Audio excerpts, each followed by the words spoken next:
Move down a little bit because that was not here. Good morning. I'd like to welcome everyone to the August 17th, 2021 legislative session of the Wicomico County Council. We're going to start the meeting by reciting the Lord's Prayer and the Pledge of Allegiance, if you'd like to join us. Our Father, who art in heaven, hallowed be thy name. Thy kingdom come, thy will be done, on earth as it is in heaven. Give us this day our daily bread. Forgive us our trespasses. Forgive those who trespass against us. And lead us not into temptation, but deliver us from evil. For thine is the kingdom, power, and glory forever. Amen. I pledge allegiance to the flag of the United States of America and to the republic for which it stands, one nation, under God, indivisible, with liberty and justice for all.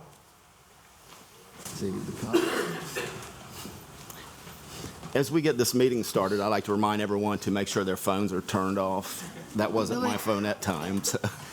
And then I would like to remind some people, if you don't know, the orange cones out there are to reserve parking spaces for the county council members, because sometimes the members are running in and out and get here late, and one of them did, and there was no cone out there for them, so you had to find a parking space. So if you would, keep in mind those cones are reserved parking spaces. So thank you. Ms. Hurley. Good morning, Council President, council members, ladies and gentlemen. Before we begin, there is one housekeeping measure, and that's in looking at the agenda. The open work session to discuss the relocation of a forest conservation easement located on Sparrow Road has been postponed to the September 7th council meeting. Yep, thank you. Okay, there are 6 items on the consent agenda this morning. Do we have a proclamation first? Yes. We do. Mr. Posada and Miss Ackley will present it to Mr. Doug Gosnell. So, Doug, if you'd like to join them. I was going to, Ms. Hurley, I was going to do it after. Come on over here, Jensen.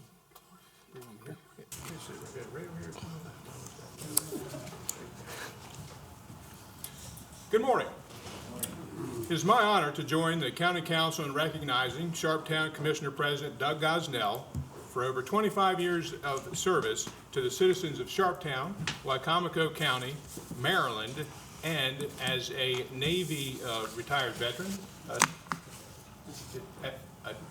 just a vet for the Navy to his service as a nation. Personally, I thank Doug for his mentoring, friendship, and counseling. About 8 years ago, as city manager for Fruitland, Doug reached out to me as a way of introduction, and we met for lunch. At the time, I recall thinking, why is a guy from Sharptown interested in meeting the city manager for Fruitland? I quickly came to understand that his interest wasn't necessarily in me, but with his desire to forge partnerships with those who have a shared interest in a regional approach which benefits his citizens and the county as a whole. Of course, the fact that Fruitland had a camera truck that that could inspect his sewer lines, that didn't hurt either. As 3-time past president of the Lower Eastern Shore Mayors Association, Doug's passion and active participation has been vital to that organization's viability and importance in connecting all lower shore towns and cities with a goal of information sharing, influence, and a unified spirit. Doug is well known from his associations and contacts from the governor's office, MDE, and local leaders throughout the state.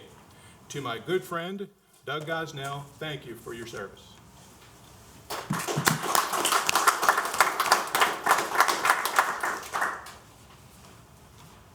Well, that's a hard one to top. I don't know. I have to echo what Mr. Posada has said. Mr. Gosnell has been an amazing attribute and a mentor to me, and showing me that leadership means bringing out the best in the citizens that you represent. Touching on a couple of things that Mr. Gosnell has done in his time in leadership, he has worked on economic development, bringing the Dollar General store and other retail businesses, Dave Ryan's clapping there, to Sharptown. He was able to bring antennas to Verizon to make sure that the citizens and the emergency services had access to that service, and students were able to access online during the pandemic. He's brought solar panels to the water treatment center, and yes, they have their own water and septic there in Sharptown. He sought out grant funding for the new community center in Sharptown and preserved our history through the Historic Society. He has worked collaboratively with agencies such as the Charter Review Committee, Tri-County Council, and as said, three-time president of the Mayor's Association. Last but not least, I must mention, Mr. Gosnell has never raised taxes in 25 years. He's even lowered them once. It's pretty amazing.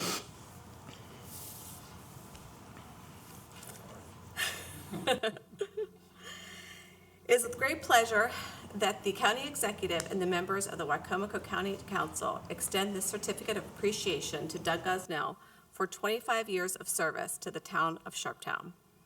Your dedication to the citizens of Wicomico County with ever striving to exercise professionalism, good judgment, and fairness.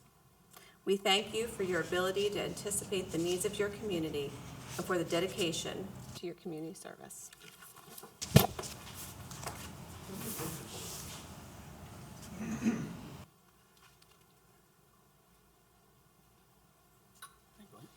John, did you get one?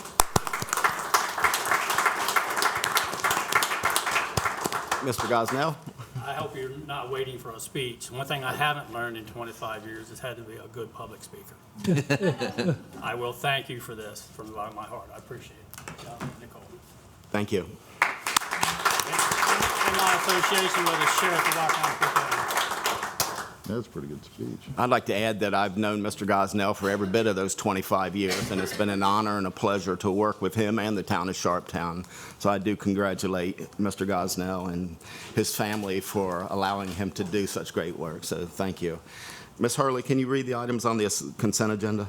Yes, there are 6 items on the consent agenda. We have the legislative minutes from the August 3rd, 2021 meeting, open work session minutes from the July 6th, 2021 meeting on the residential incentive zone program, open work session minutes from July 6th, 2021 on the county council goals for fiscal year 2022, open work session minutes from July 6th, 2021 on the countywide tax incentives, open work session minutes from July 6, 2021 on the letter of support for Parents Place of Maryland, and open work session minutes from July 20th, 2021 on the proposed property tax credit legislation.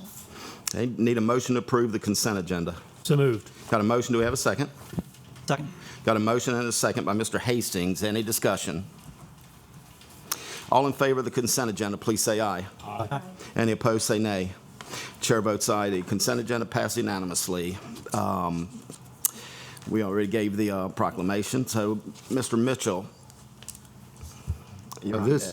This is, I believe, the second reading of Legislative Bill 2021-2, which is the tax credit bill, sometimes known as the Horizon Bill, an act to amend Charter 90 of the Wicomico County Code, titled Tax Exemptions, to add Section 90-7 to be titled Hotel or Multifamily Residential Development Property Tax Credit, to provide a real property tax credit to hotel and multifamily residential development to encourage revitalization in Wicomico County.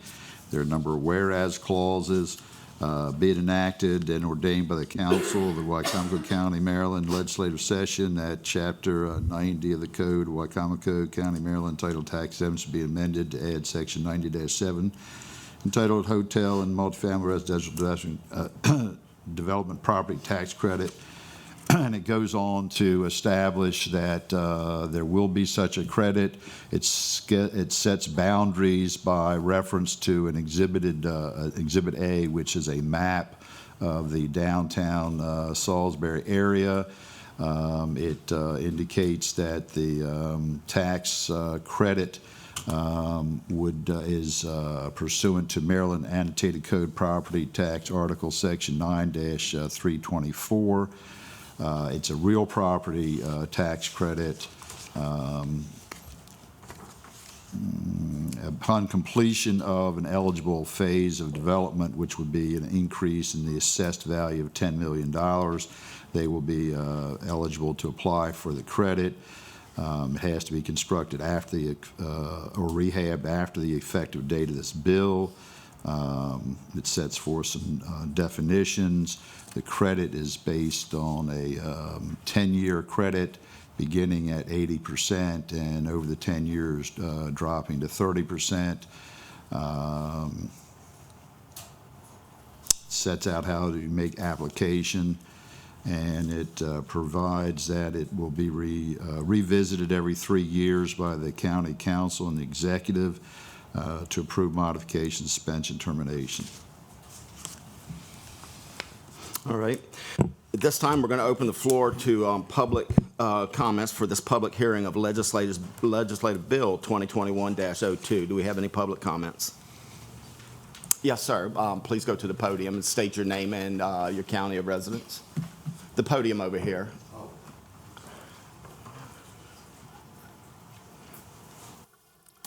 My name is Robert Camborn. Bob, everybody calls me, I'm known as.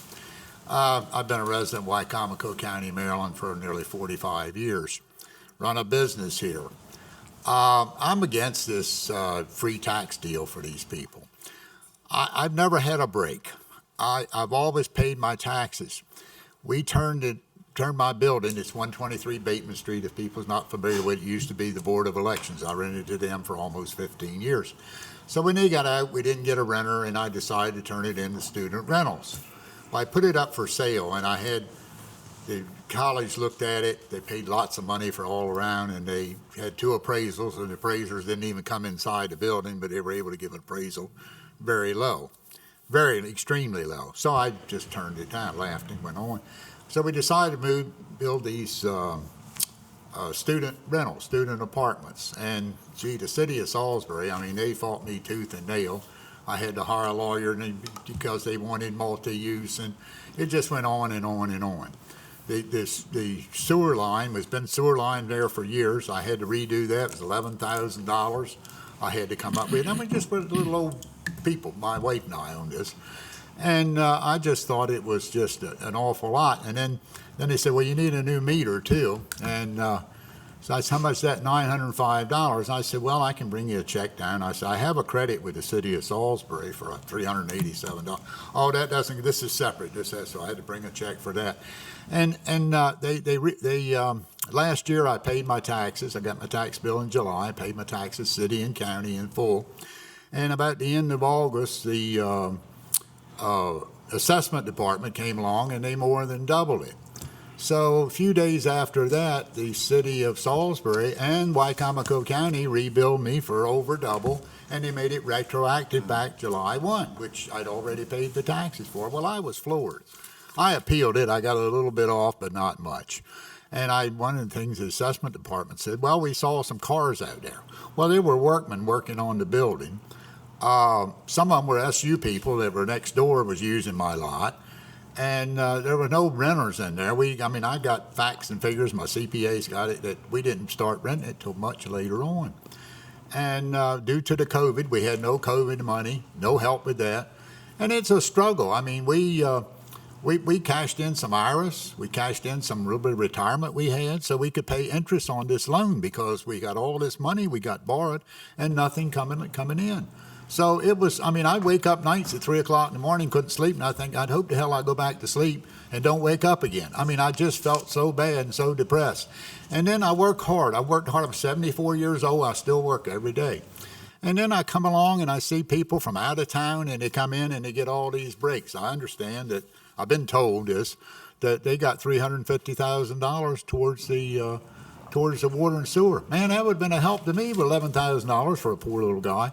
And I'm just getting sick and tired of seeing people come in, develop. I'm not against development. God knows I'm not. I'd love to see downtown Salisbury like it was when I was young. I'd love to be able to walk in Lee Johnson's and buy a suit, or Ralph and Gaskell's, or go in Reed's Drugstore or Woolworths, or go buy something for my wife for her birthday in the Hess Apparel or Benjamin's. But it's not like that, and I appreciate the fact of bringing it back, but I don't think it should be brought back on the backs of the other taxpayers. And I spoke with Councilman Cannon before I came in here, and we agree to disagree on that because, I mean, he's given his reasons and I gave you mine. But I'm totally against it, and that's what I got to say. I just don't think it's fair.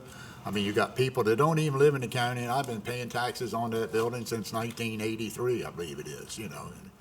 So, you know, it really, I made a comment, it's a little bit crude, but I feel like the bastard child at the family reunion living in Wicomico County and doing business in Salisbury. That's the way I feel. Thank you. I'm sorry. Thank you, Mr. Cameron. Do you have any more public comments? Yes, sir. Let's go to the podium, state your name and county of residence.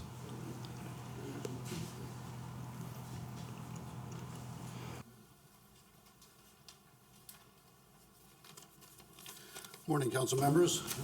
My name is Mike Weisner, and I've been a resident of the county for about 47 years, a couple of years more than Bob, and in real estate the whole time. And I'd like to say that generally speaking, I'm in favor of encouraging development, especially revitalization efforts that the county and the city promote. Providing necessary infrastructure and favorable regulatory policies that facilitate revitalization is a worthwhile goal. Redevelopment of the central core of Salisbury should be supported, and redevelopment and revitalization efforts in all areas of our county should be supported, not just in the city of Salisbury. There are many municipalities like Sharptown who are not going to be beneficiaries of this proposed legislation, and I don't think that's fair to them. However, while the county should provide support, it should not be granting property tax breaks to large, for-profit residential ventures anywhere in the county. It's a simple fact that providing county services to a growing population is expensive, especially when it comes to covering the cost of educating the children in our community. Increasing the population directly and substantially increases the cost of providing the services to that population. One of the main sources of revenue for the county are property taxes. If the county forgoes the property tax revenue that should be generated by the proposed projects, it simply shifts these costs onto the other county property tax payers. The existing taxpayers have to make up for the money the county would be getting from these projects if these projects paid their fair share, like the rest of us do. One of the arguments being proposed for the Ross is that it will be housing for students. However, it is obvious for anybody who knows the market in Salisbury that there is a surplus of student housing already existing. So what's going to happen to the Ross if they don't fill it with students? Well, they're certainly not going to tear it down. So obviously it will become regular rental property, which means it will be rented to families, which means there'll be children, and the children will need to be educated. The average cost of a student per year in the county to educate them is about $15,000. If these projects don't pay their fair share of that portion that their property tax would generate, it puts a burden on all the other taxpayers in the county. Tax breaks and incentives should be given by state and county authorities in order to encourage and support projects that provide tangible benefits to the community, such as attracting businesses that provide good, high-paying jobs, or that provide services to the community, such as low-income housing for those who can't afford it, or provide services or housing for the elderly. To my knowledge, none of these projects being proposed meet those criteria. One final point, if the county decides to grant a tax break to this first project, it will be hard-pressed to find a reason not to give the same tax break or tax incentives to all that follow, further draining the coffers of the county's treasury, which will have to be made up for by all the other tax-paying citizens of our community. I am opposed to this giveaway, and in fairness to the current property taxpayers of our county and residents of our county, I urge the county to vote against the proposed legislation. Thank you. Thank you, Mr. Weisner. Do you have any more public comments for Legislative Bill 2021-02?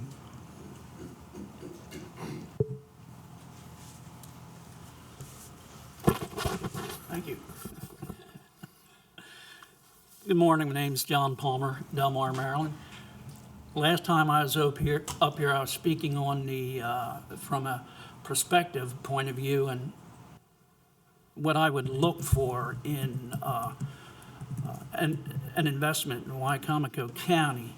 And after I went through the part about looking at all the great things that the perspective looked at and how great this was going to be, I think I ended by saying I did some research on myself. So I'm continued doing my research, and I did find one thing that was interesting, and it was something that the county council did years ago, and I don't believe any of you were on the council, but this was back when we were going to do a mass renovation of the area around the Civic Center, and we were going to have a hockey team out there, and everybody was going to come from miles around to watch all the excitement down there. And one of the smartest things that I seen the county council do is they commissioned a independent research to find out what was going on out there and whether it warranted all this funding. And the biggest thing that I read in that paper was they said that Wicomico County is not an end destination where people sit back and they plan to come down here and do everything in entertainment, that we were a pass-through county. In other words, people sit around and they plan on going to Ocean City, and then the bypass cut out a lot of what went on where they would stop into our businesses. So I thought that independent study was excellent. I don't believe I've seen one on this big project here, and I would like to see that.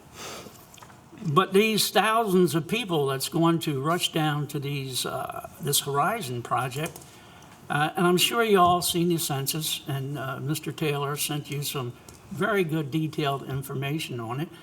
And over the last 40 years, we've had an average of about 16% growth in Wicomico County.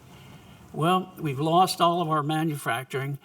We're not doing too good in that area.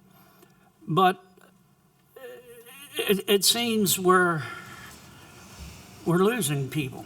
Well, not losing people. We actually gained 4,800 people, but we're losing the percentage of people who are rushing to come into our county. It's just not there for some reason. What that reason is, I don't know. That's for you all to figure out. So I urge extreme caution with going too far into a project back like this, especially when you have facts in front of you. It's available to you that you can use to make decisions. Thank you. Thank you, Mr. Palmer. Do we have any more public comments for Legislative Bill 2021-02?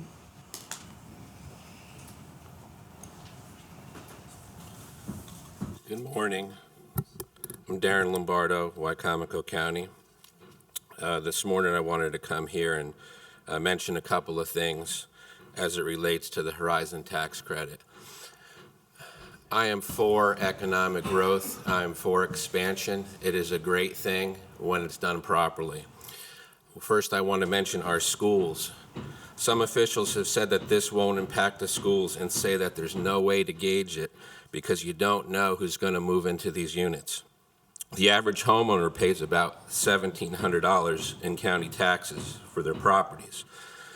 The county contribution per pupil for school, not federally, not state, but the county portion is about $3,400 per year per student to attend, and it increases annually.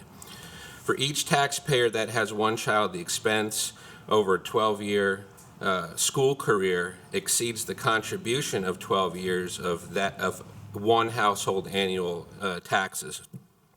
The rest of society, which does not have children, offsets that expense. As these buildings are occupied, where will the money come from to send X children to school? With an unknown impact, it is not fair to the citizens or our schools to create an unknown burden. As citizens, we have not seen any surveys or projections on how this will impact society, including our schools, emergency services, environmental, traffic safety, parking. For example, for each unit can have 1 to 3 cars. Where will they park? Where will we park hundreds of cars? These are some of the questions that remain unanswered. Meanwhile, citizens go to build a home or a commercial property, and such things are required of us by planning and zoning. If the council wanted to incentivize expansion and economic growth, it would be reasonable not to assess property taxes while under construction. If the county allowed a tax credit, say, for a year after construction, no big deal. A long-term tax credit is what can get us into big trouble. This tax incentive, in its current form, is a pipe dream, pie in the sky, without considering the realistic impact and cost of all things. There's investment and there's gambling. I feel that supporting this as a county government is irresponsible, and we should not be gambling with the citizens' money. If the council is so confident in the economic sufficiency of the Horizon program, then please consider locking in the current county tax property rate for all citizens for the entire term of the Horizon tax credit. If the answer is no way in your head right now, then perhaps you should not pass it at all. Thank you. Thank you. Do we have any more public comments for this legislative bill? Yes, sir.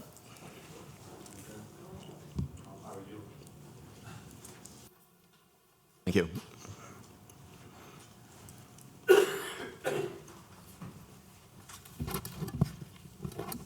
Good morning. I'm Barbara Cambarn, and I own the property on Bateman Street with my husband, Bob. And I don't want to be too repetitive, but I do want to say that I am against this bill. I've lived in the area since 1978, owned business in the city of Salisbury for 20 years, and I feel like we're lacking in support for both city and county. It's hard to be competitive with these large developers that are out of the area when we live within the area and have supported with our taxes and our hard work. We've always tried to keep our property, keep it up, and then when we do fix it up, then I feel like we're penalized for what we've done to it. And there's also a lot of other excessive fees in the area, in this area, like just the rental fee with the city, $600. They were supposed to inspect our property. They missed major things, which we are paying for now, and which the contractor should have done, but our inspection, which we paid with our hard-earned money, they just slap happy past it and missed it. And I just think it's too hard on the local people that are trying to support these products, and the competition is just unbearable. So that's all. Thank you very much. Thank you very much. Do we have any more comments? Yes, sir.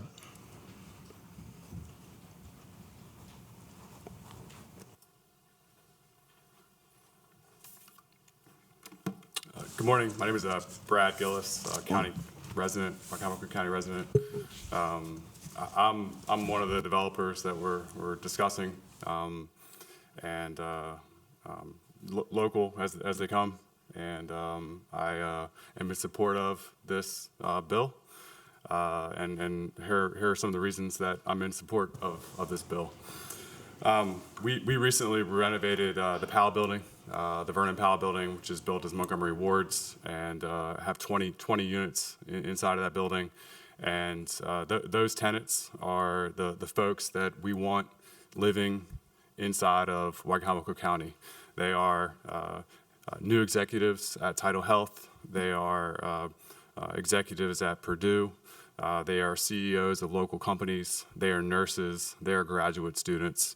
They are the folks that we want living inside of Wicomico County. And it's been very eye-opening and reassuring that we are attracting that type of caliber of tenant inside of our downtown's core, inside of Wicomico County. The question in regards to, or comment in regards to Wicomico County Public Schools and students. Yes, it is absolutely a question mark. However, I will say to you that having lived downtown myself and also having experience renting to people, tenants downtown, the demographic that we will be leasing to inside of our urban core rarely, if ever, has school-aged children. They move to a single-family home after they have lived in the central core. And I don't have any specific data except for what I've just told you. So in my opinion, my humble opinion, the impact on Wicomico County schools will be nominal at best.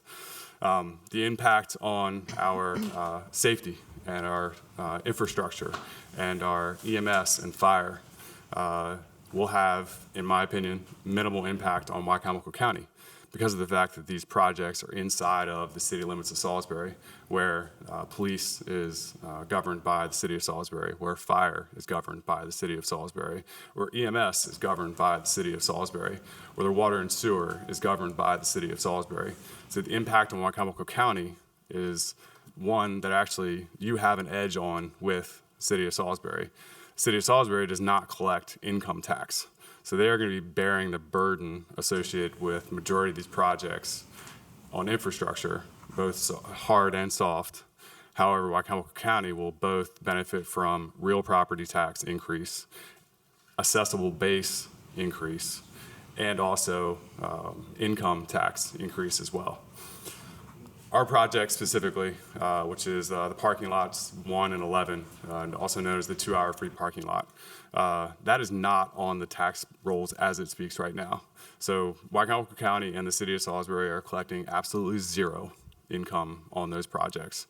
Our project specifically will be an exponential return on investment with this moving forward as proposed. So as far as benefit goes, I see the positives outweighing any potential negatives.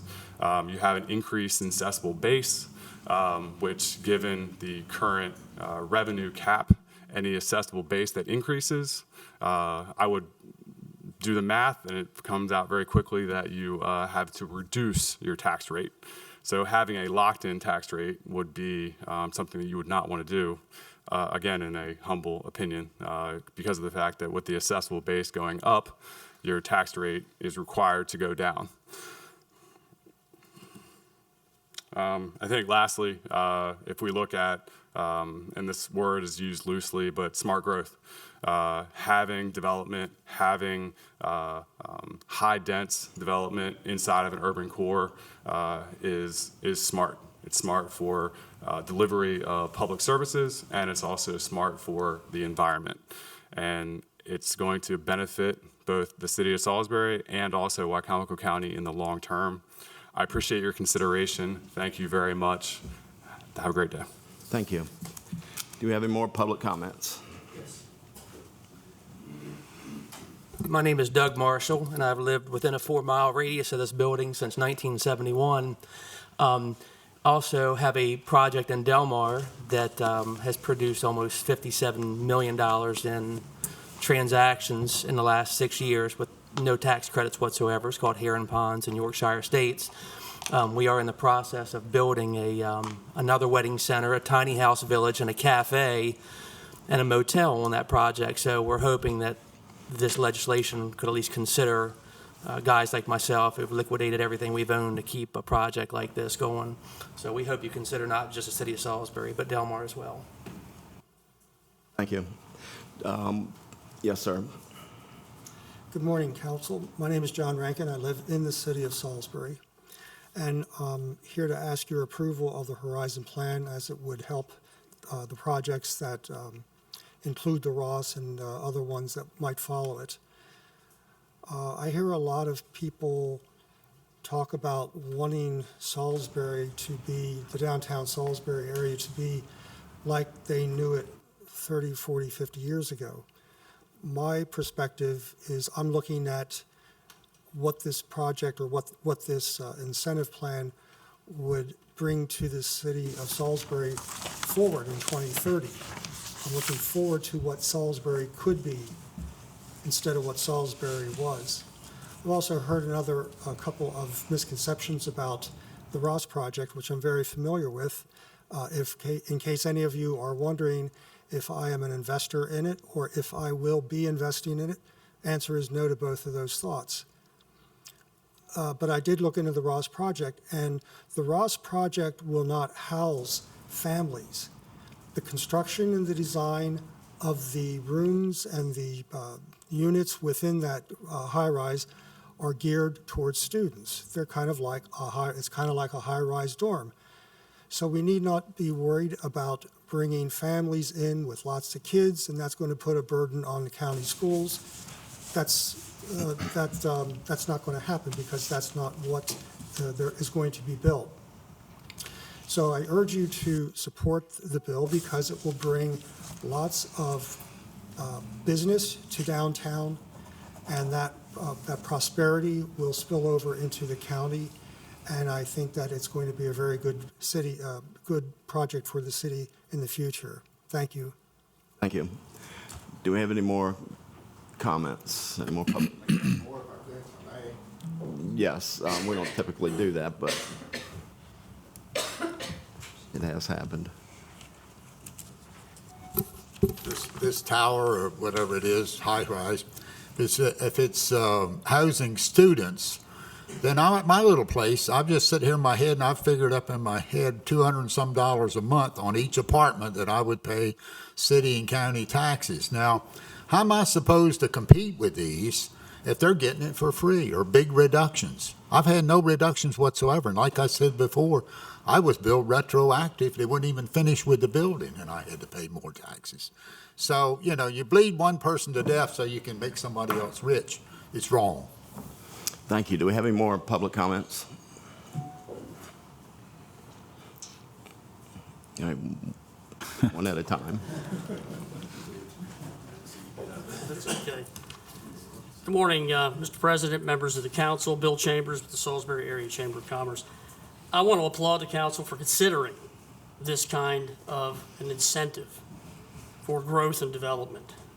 Your competition's already done it. East of us, north of us, we see what's happening in the communities to the north. So I applaud you all for considering this. We're pretty basic. We support job growth. We support growth of the commercial tax base. We support growth of the residential tax base. We have a unfortunate need for housing in this community. This will help identify that. And as Brad Gillis said, the kind of professionals that will be occupying any kind of residential units in the city core are exactly the kind of high-paying jobs that we're trying to attract to this community. The benefit is to the entire county. And I would encourage all of you at a later point to consider, as Doug said, an incentive program for our municipalities. There's no reason why you couldn't do something on a smaller scale that would incentivize people to develop in Hebron and Pittsville on a smaller scale with a smaller investment. So I encourage you all to pass the legislation. Again, it's something our competition's already done, and I think we have a climate and an opportunity to compete. Thank you.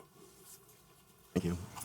Good morning, everyone. Mr. President, members of the council. My name is Mike Dunn, President and CEO of the Greater Salisbury Committee. Apologize for my voice, been dealing with a little bronchitis. As part of your legislative packet that Mr. Posoda handed to you months ago was a letter of support signed by both the Chamber of Commerce and the Greater Salisbury Committee. And between our two organizations, we have more than 800 local businesses who definitely understand the need for this Horizon tax credit. As Bill just said to my friend Doug Marshall, what's being considered tonight is specific, or today, excuse me, is a specific area. The city of Salisbury has already passed it. This is Wicomico County that would do that. But there's no reason that something, again, as Bill said, in other areas in the county could not be considered. I think it's important to note that in order for this bill to be here today, both the city of Salisbury and Wicomico County had to go to Annapolis to the General Assembly to ask permission to get, this is called enabling legislation, because this has tax implications. The enabling legislation, when it went to Annapolis during the last General Assembly session, it passed unanimously in the House of Delegates. It passed unanimously in the state Senate, which contains a handful, as we all know, of both Democrats and Republicans. And then it was signed into law immediately by Governor Hogan. During one of the public comment periods earlier, we had some restaurateurs come here before the council, restaurateurs from downtown, and ice cream owners like Sandy Angelo and Brad Mogan and Rob Mulford, the woman who owns the Lilac Boutique. There is small business happening right now in downtown Salisbury. These nearly 1,000 units, when all is said and done, means one thing for those businesses. It means more business. And while those projects, and there are 7 of them, and it's important for everybody in the audience to understand this is not just about the Ross project. Mayor Day of the city of Salisbury has 7 or 8 projects in the pipeline with a build out of about $90 million. And during that build out phase, there will be jobs created in and around downtown, high paying jobs. And once those jobs are completed, people like the kind that are living in the POW will now call downtown Salisbury home. We collectively can keep doing with downtown Salisbury what we've done for the last 50 years. And that's not going to work. The Horizon has an opportunity now to change that dynamic forever. I think it's all important to note, for those who are wondering, there's free tax giveaways going on here. The minimum amount of property tax collected on any project that applies for Horizon Zone designation will never and can never be lower than the current tax that is collected on those properties. I'm going through some of my notes. And again, only one of the 7 projects that is anticipated under this Horizon plan is a student housing project. So we appreciate the thoughtful debate. We've all listened to it for a while now. We appreciate the opportunity to be here. We appreciate all the work that you as individual council members have put forward. And we appreciate Mr. Pasota bringing this forward, and Mayor Day bringing it forward in the city of Salisbury. So we wish you luck in your deliberations today, and both the GSC and the Chamber of Commerce are strongly in support of this bill. Thank you all very much. Thank you very much. Do you have any more public comments on this legislative bill? Galen Atkins, I live in rural Wicomico County. I'm against this bill. I don't think we should be giving tax breaks to business when all the homeowners and landowners in Wicomico County are paying their fair share. I pay quite a bit of taxes every year, and I imagine everybody in this room does. Out in the rural area, I see roads that only get the grass mowed on the side of the roads maybe once a year. You have grass knee-high. You have animals running out of the woods. There's no barrier for them to, cross the road. The ditches are above the culverts out in the county. This tax break you're giving these businesses, this tax money could be used to clean up some of these ditches and maintain the roads better. I just feel like it's not fair to all the citizens of Wicomico County to give a business owner, a large developer, tax break when the citizens of Wicomico County are paying their full amount, and also small businesses like this person over here has to pay his full amount, and yet a big developer can come in and gets a tax break for 10 years. Thank you. Thank you. Do you have any more public comments on this legislative bill?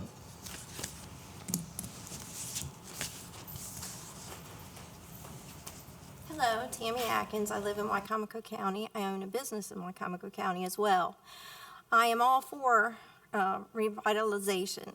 It sounds wonderful what they're planning to do, but we all know what we plan sometimes always doesn't happen. And it might look good on paper, but it doesn't always work out.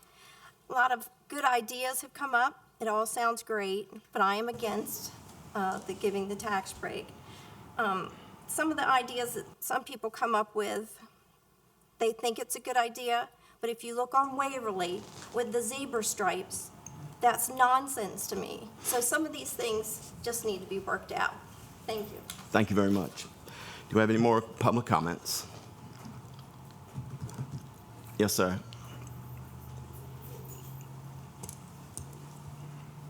Hi, I'm Nick Simpson. I'm a resident of Wicomico County and one of the developers that we're talking about. We've gone over, all of the different aspects of the fact that we're never going to take away an existing tax dollar that's collected. That stays the same. It's only on increased assessments, and we've talked about Annapolis and this program, but what I don't think we've talked about enough is the transaction taxes that are going to be created from this. Transfer and recordation taxes just to Wicomico County will be over $600,000 to $700,000 on these proposed projects. We're talking about moving projects that are currently not collecting taxes on their city-owned land, and we're talking about moving them on to the private tax rolls so that they immediately begin generating income for both Wicomico County and the city of Salisbury. It's also important to realize that this schedule is a schedule that the county has followed using the enterprise zone on numerous occasions, and it starts at 80%, so immediately there's a 20% gain in the the taxes collected from these major projects. And then the last part is the jobs that are created. On our project alone, we're talking 50 to 100 daily jobs for the next 2 years, and we have 7 projects following ours. So we're talking about major construction jobs and materials and distribution around our county, and we're talking about major transaction taxes that are created from this. So I appreciate the consideration of this program and having the friendly debate, and obviously I'm in support of this program. Thank you. Thank you. Good. All right. My Colombo hat, just one more thing. I don't believe there's anybody who doesn't want to see this development go on downtown, and I'll be the first to admit, I think we got some of the best developers around here. I've seen their projects, and when they turn out right, they're beautiful. But what I become worried about is some of the past projects that all were going to come out and be beautiful, and they fail. I don't want to see more failures in the future.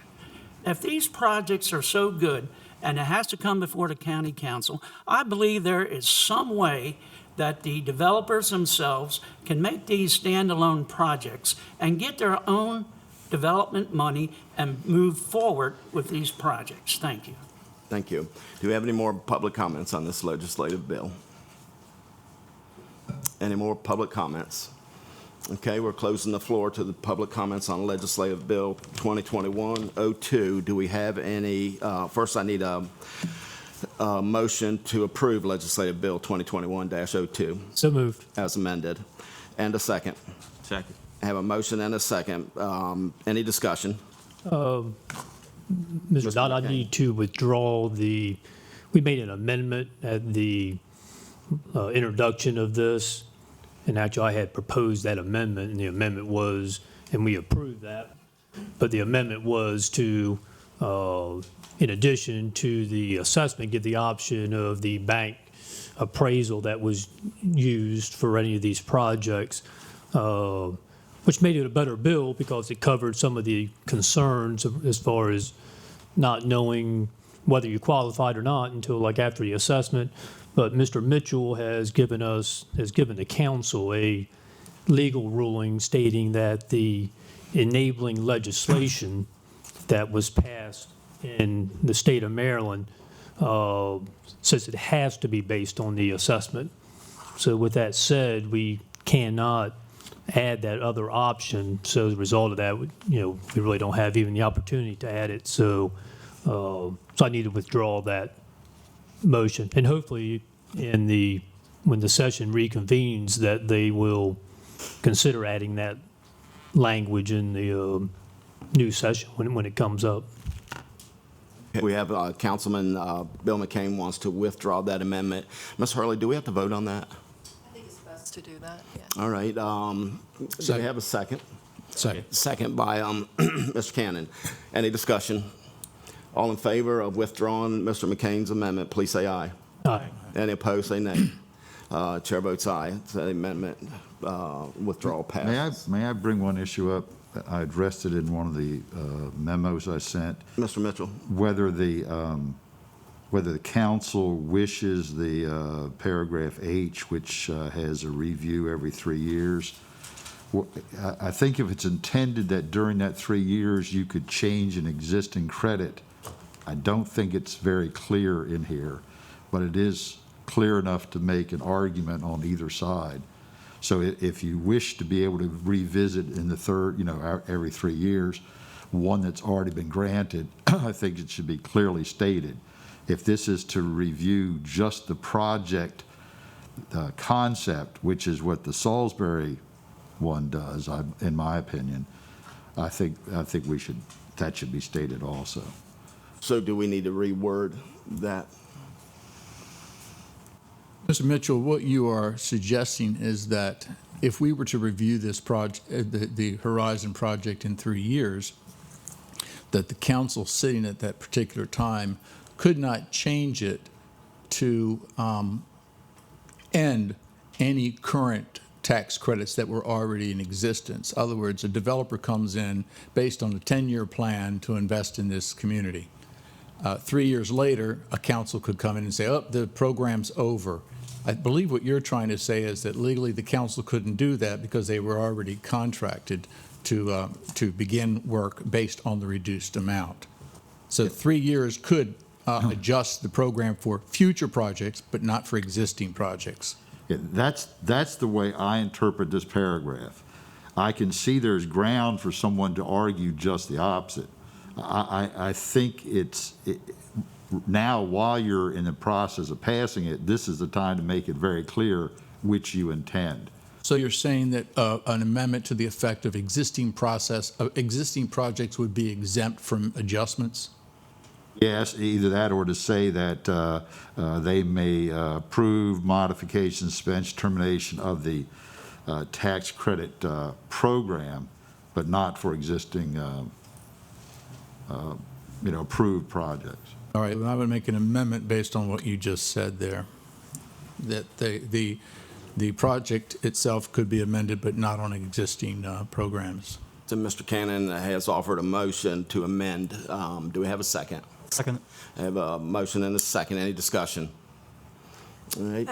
My concern with that is we're talking about something 3 years, 4 years, 5 years from now. Our county could be in a completely different state economically.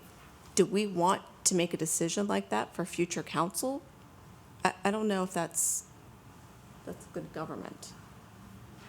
If it was the other way, that you could change an existing one, I think you would then have to have an amendment to, or somewhere set forth the criteria for that change, so that a developer could come in and see, as long as I hit all these goals, I'm good, but they can't pull the rug out from under me as long as I'm doing what I'm supposed to do. In other words, you can't just say, we'll look at it and we may cut you off when their project is dependent on that. But that could go both ways, right? I mean, Yes, if we see in 3 years, this is a great project, it's doing really well, we're bringing in developers, we want to enhance it, we want to, right? I mean, it could go. All I'm saying is as a legislative board, there should be criteria. Yeah. And rather than just the general public and the developer have to realize on what basis a change could be made. Mr. Holloway? It would, as I said in the memo, it would be, I mean, I don't care which way you go, but if you were a developer coming into this, if your financing and your whole structure was based on getting this tax break, and then the financing people or the investors say, well, hey, wait a minute, in 3 years, this could go away.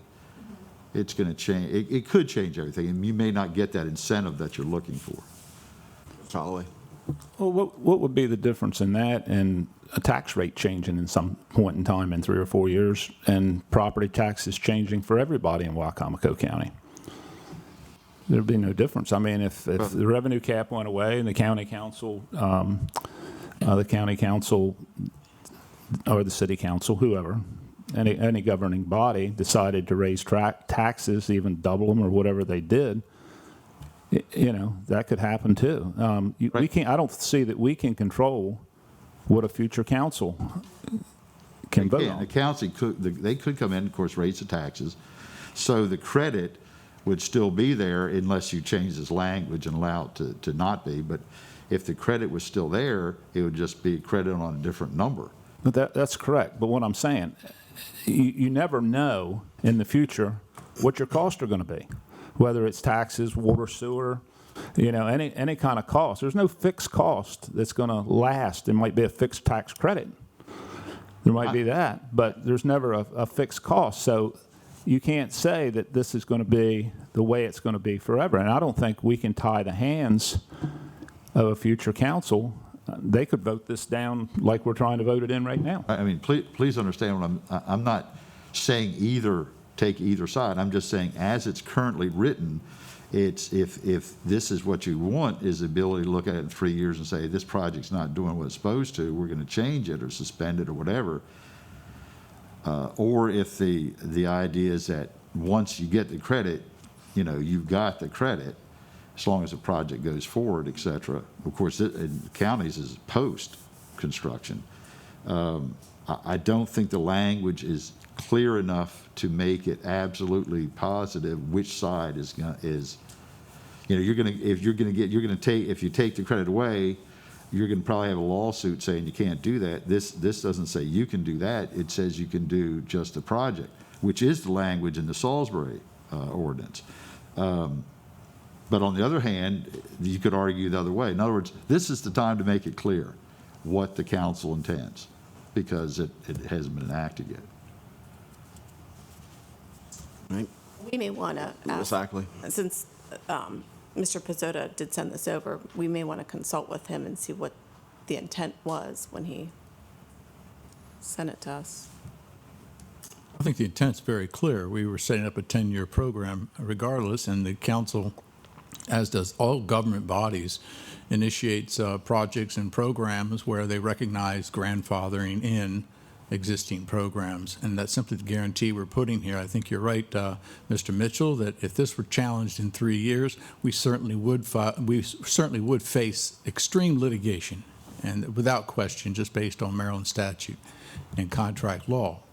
So I think it would be safe so that everyone recognizes that the county is going to endeavor in this project, and that should we review it in 3 years, that the guarantee of grandfathering in existing projects is recognized. And I thank Mr. Mitchell for offering that suggestion. I mean, it just simply makes clear what's already in Section H. All right.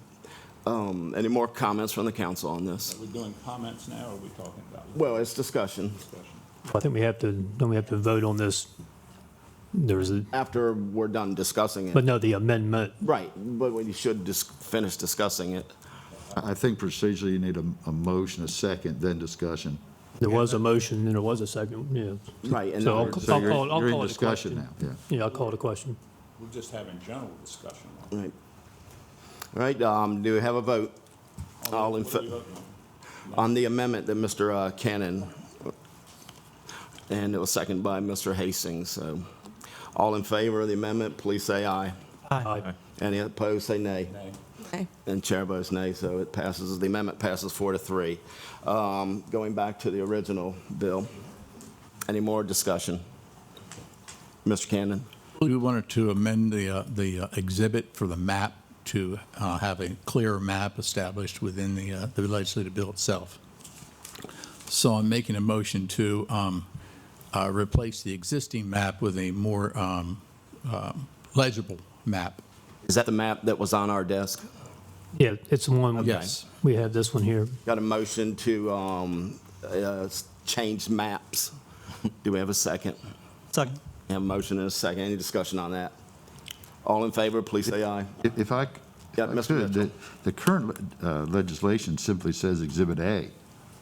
So what Just you're make just this going to do exhibit. is make this Right. Exhibit A. Introduce this as Exhibit A. Right. All right. So the motion was to introduce this map sitting in front of you as Exhibit A. Any more discussion? All in favor of the amendment, please say aye. Aye. Any opposed, say nay. Nay. Chair votes nay. Motion passes. Any more discussion? Mr. Hastings. Mr. President, on that note, I guess it would be nice to then, if we did want to extend this to, say, Del Mar or Fruitland or a different area, which has been brought up, we should probably, it'd be nice to start that process with the public, with the Del Mar council, as well as Fruitland, to try to draft their own and to go through that process and then to bring that back to us. Just to be clear, Mr. Mitchell, I think we have that authority, right, once we go through this process to then to make future changes to other maps to add to that. Yeah, I think that the best thing to do would be, the easiest thing to do would be to just add a couple of words saying that the Exhibit A can be amended and extended to other places in the county by resolution rather than going through the whole legislative process. If that. This map is a Salisbury map, right? It's only Salisbury. Right? Only Salisbury. Why would we want to take this map and extend it into the county? If the other projects come along and other zones want to be created, I guess outside of Salisbury, that municipality or the county could create a map. Oh, right. So my only comment wasn't about that. Comment was, rather than having to start the legislation over to add another map, you would just say in this legislation that you could add another map by, another exhibit, or by resolution, rather than coming back and having to go through the whole process on that particular location. But that's up to you all, whether you want to do that or go through another legislation for this purpose. Well, we already made a motion to amend it, and it passed, so are you suggesting another amendment? I thought the intent of this bill was, for the county portion of it, was to discuss anything new in the future at that time. Yeah, Mr. Mitchell's not suggesting an amendment. I think he's just suggesting that for future work sessions, when we discuss about adding, like, future municipalities. Right. What I was, I guess I was discussing that. Ms. Hurley. Can you restate the vote on that motion to substitute the map? The nays were Ms. Ackley, myself, and Mr. Holloway, and there were 4 ayes. So, any more discussion? I have something to say. Mr. Holloway. I've prepared a statement I'd like to read concerning this whole project. It's rather long, and Ms. Sandy, I will email it to you so you don't have to. She was fussing at me the other day about me asking so many questions.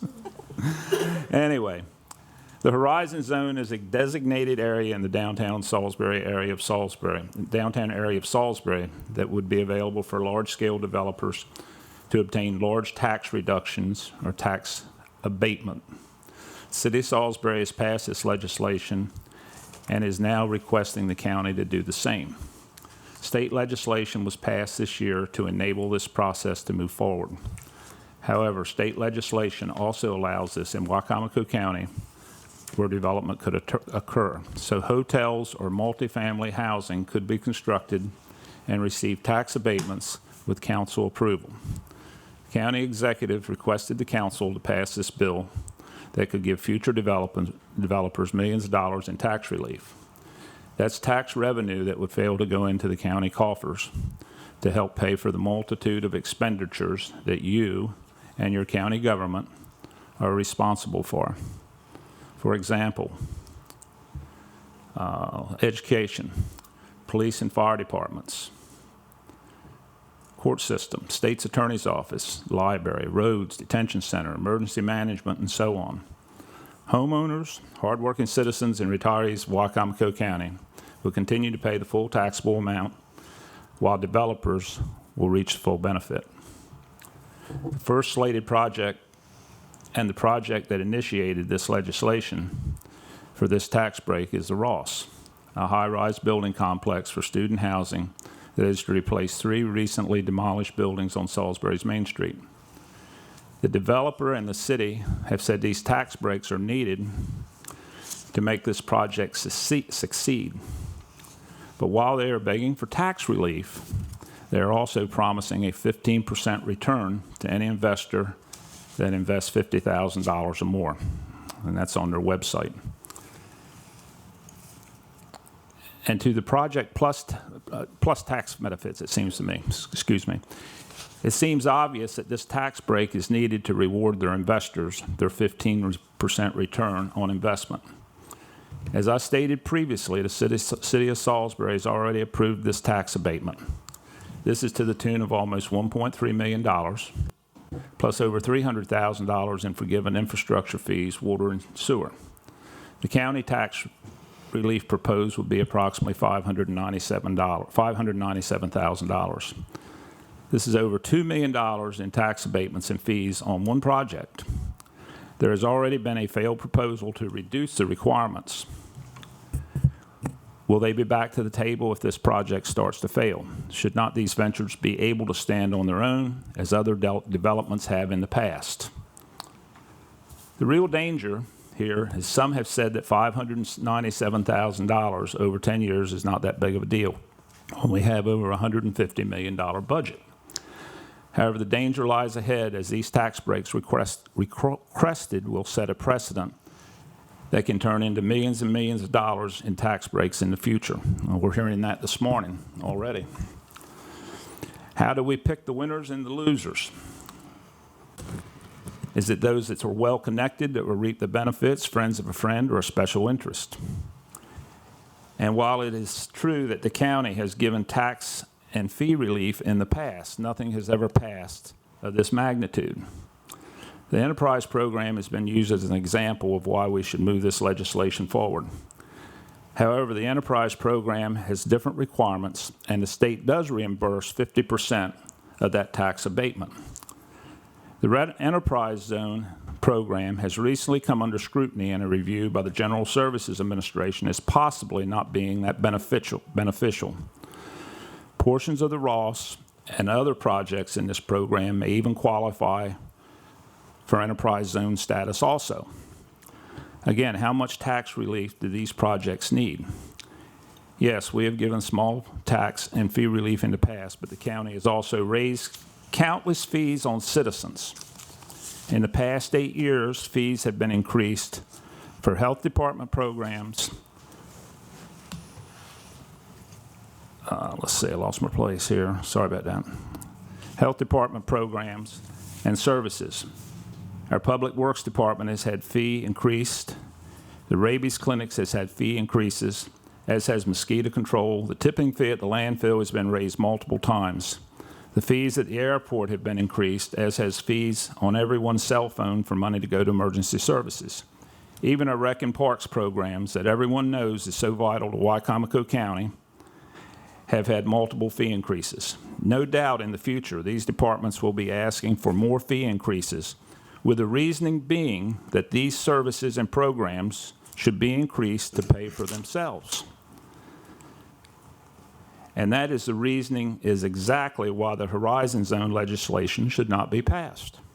Let these large-scale projects pay their fair share, as do the rest of the homeowners and citizens of Wicomico County. Those who vote no on this legislation will probably be labeled as unfriendly to business and growth in Wicomico County. My voting record will show that I have always supported reasonable and well-planned growth in Wicomico County. But I cannot support legislation that profits a few at the expense of the majority of our citizens. That is why I'm adamantly opposed to this project. It is unfair and an unjust piece of legislation that has the potential of giving away a huge portion of our tax base. Thank you. Thank you. Any more comments? Ms. Ackley? Well, First, I'd like to say I'd really like to get Mr. Wilbur to look into the amendment that we made on making decisions for future council and without having citizen input at that time. That it just seems very irresponsible to do something like that. The second thing is I wanted to share a message that I received, and I'm going to read it to you. A no vote on Horizon is anti-jobs and anti-business. That will be the headlines if it does not pass. Your primary opponent is just 12 months away. They will make full use of this, of your anti-business actions in their campaign against you. I like to assure all the citizens of Wicomico County that I do extensive community outreach. I have town halls. I attend community center meetings. And what I have heard, and I've heard up here today, is there has been no economic impact study to tell us how this is going to affect the community. I have asked that question. Citizens have asked that question. There has been no answer to that. This is why I do not support this bill. Any more comments? Mr. Cannon? Thank you, President Dodd. I believe in a prior work session, it was discussed about the fact that the individual projects as a whole would be, the viability of those projects would be decided upon by the council itself instead of the finance department. Mr. Wilbur, I believe you agreed to come up with some verbiage based on what the council had requested. While he's getting ready, can I ask one question? Yes, Mr. Mitchell. Ms. Hurley probably has the answer. I think that the legislation was raised, seconded, but before it was voted on, y'all went to changing the amendment. Did they ever come back and vote on the actual legislation? For the map? No, not the map. To withdraw?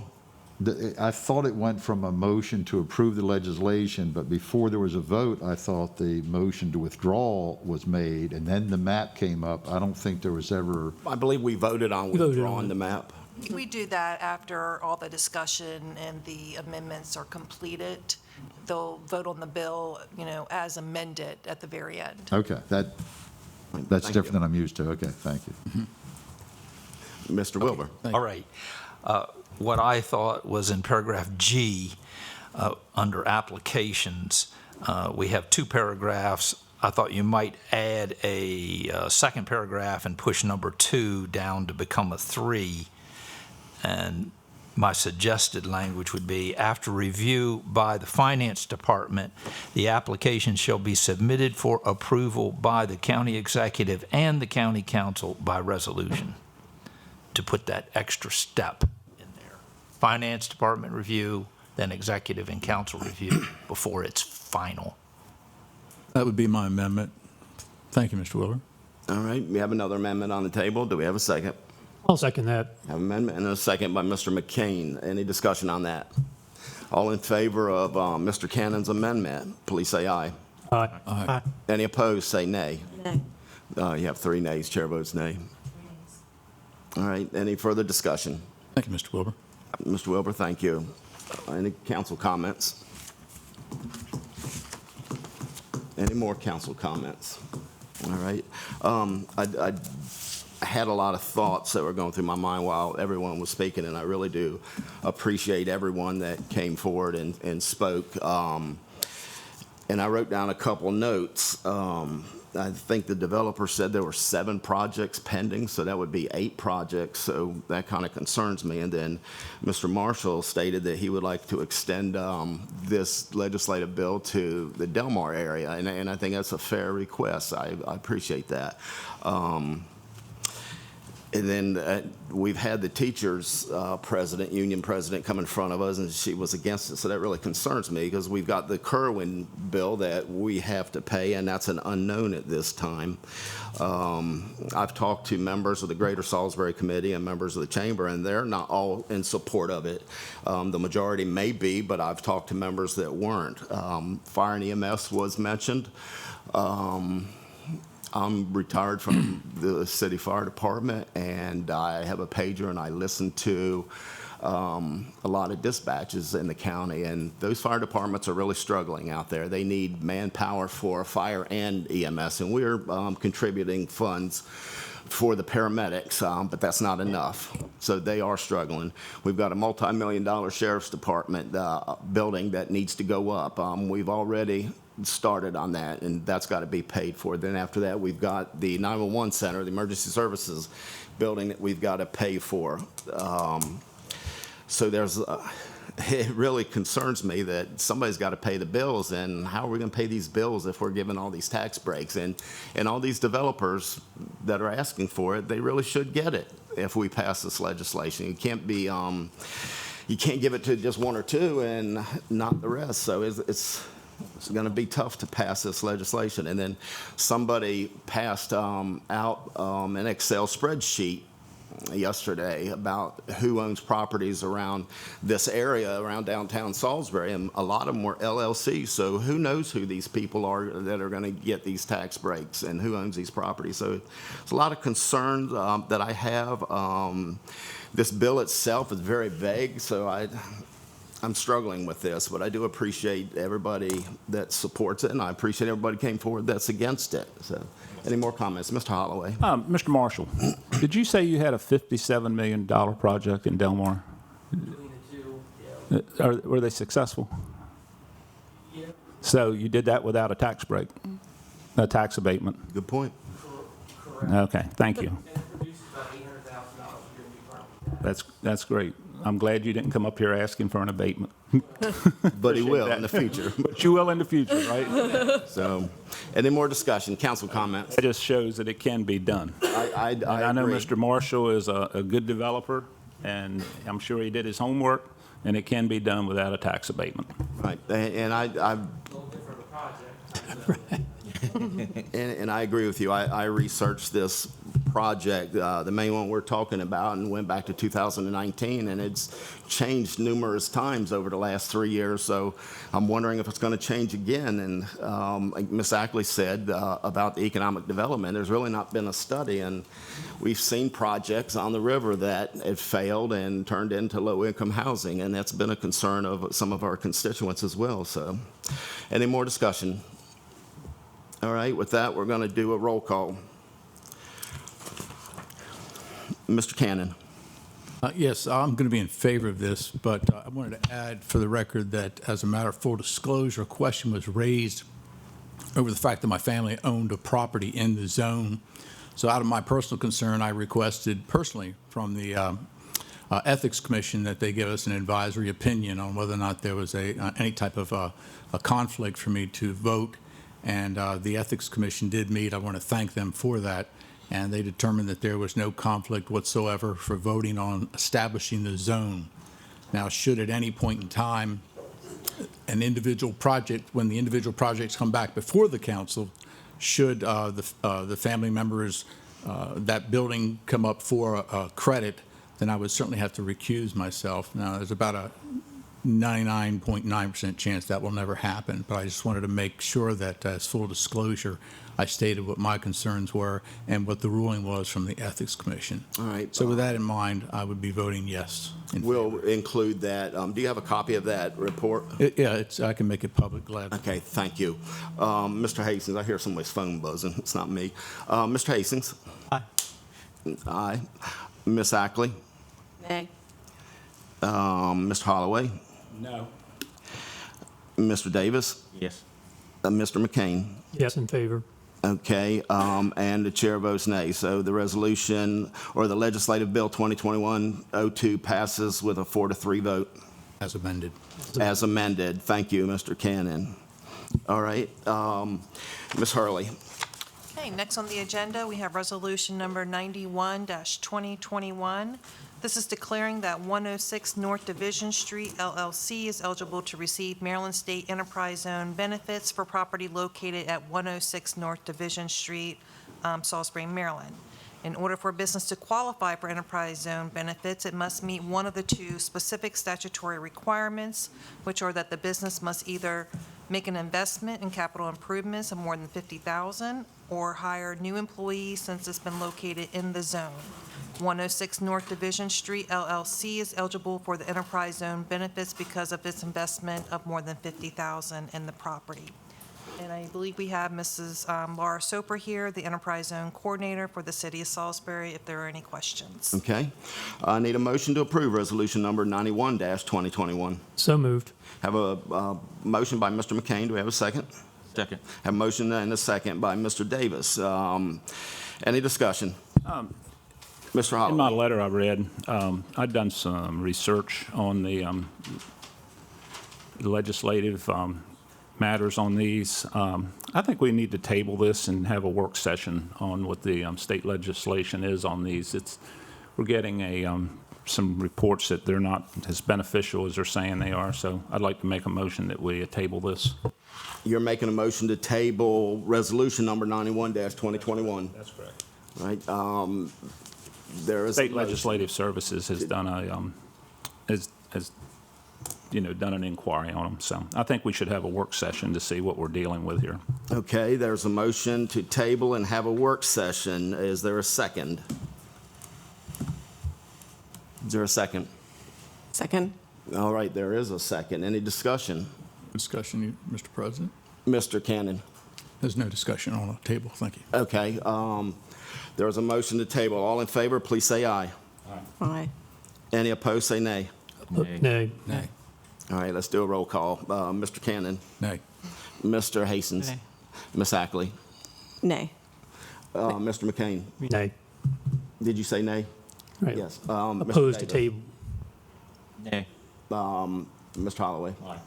And I apologize. I said nay, and I meant aye.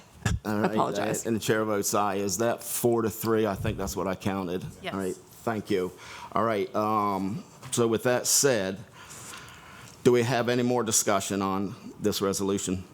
I have a quick question Ack. for you, Ms. Soper. If you want to come on up.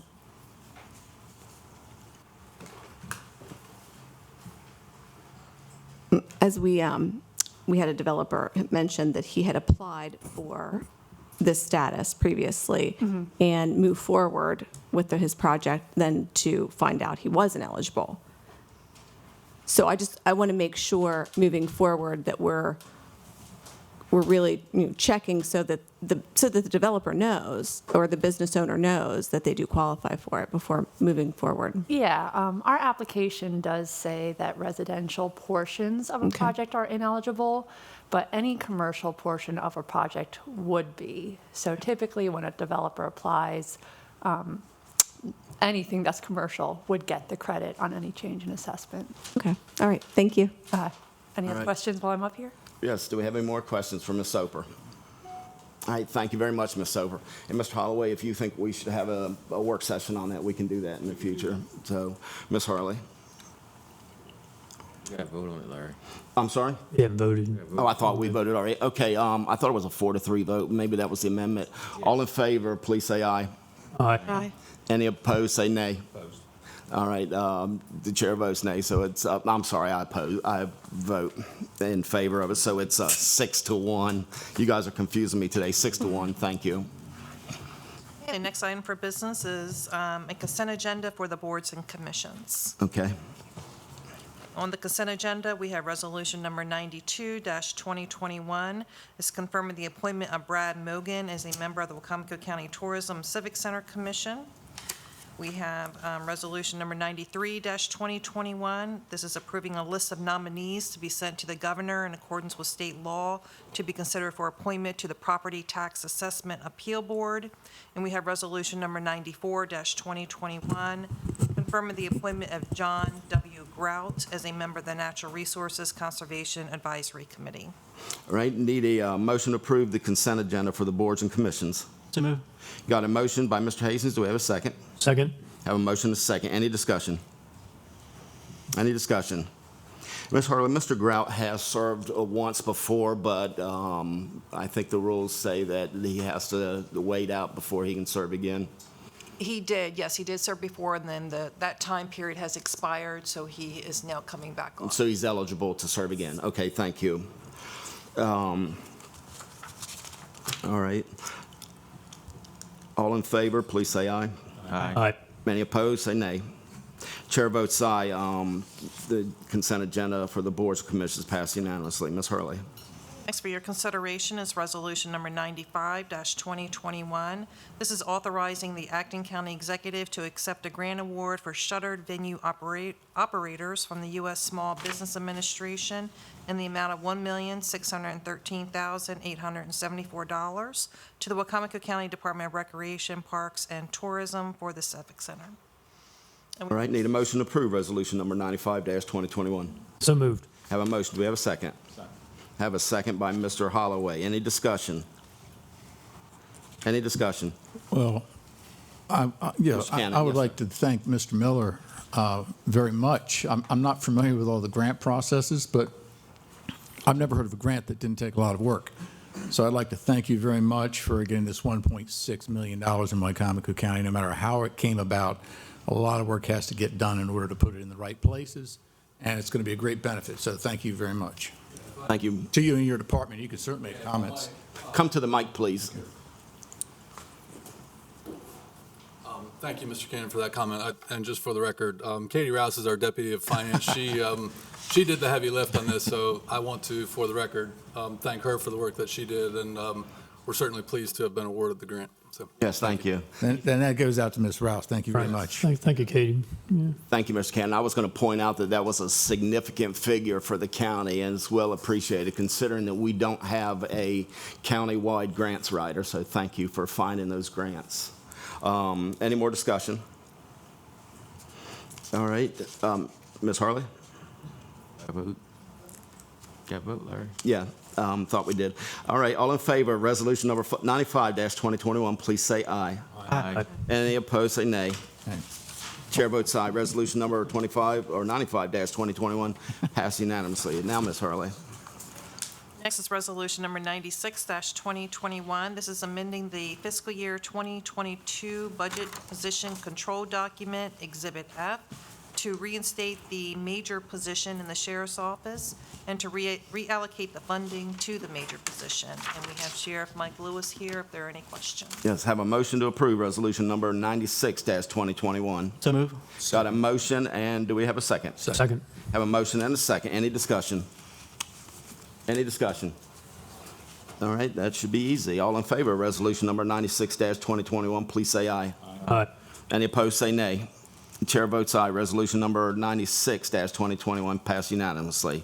All right, this time we're going to open the floor to public comments.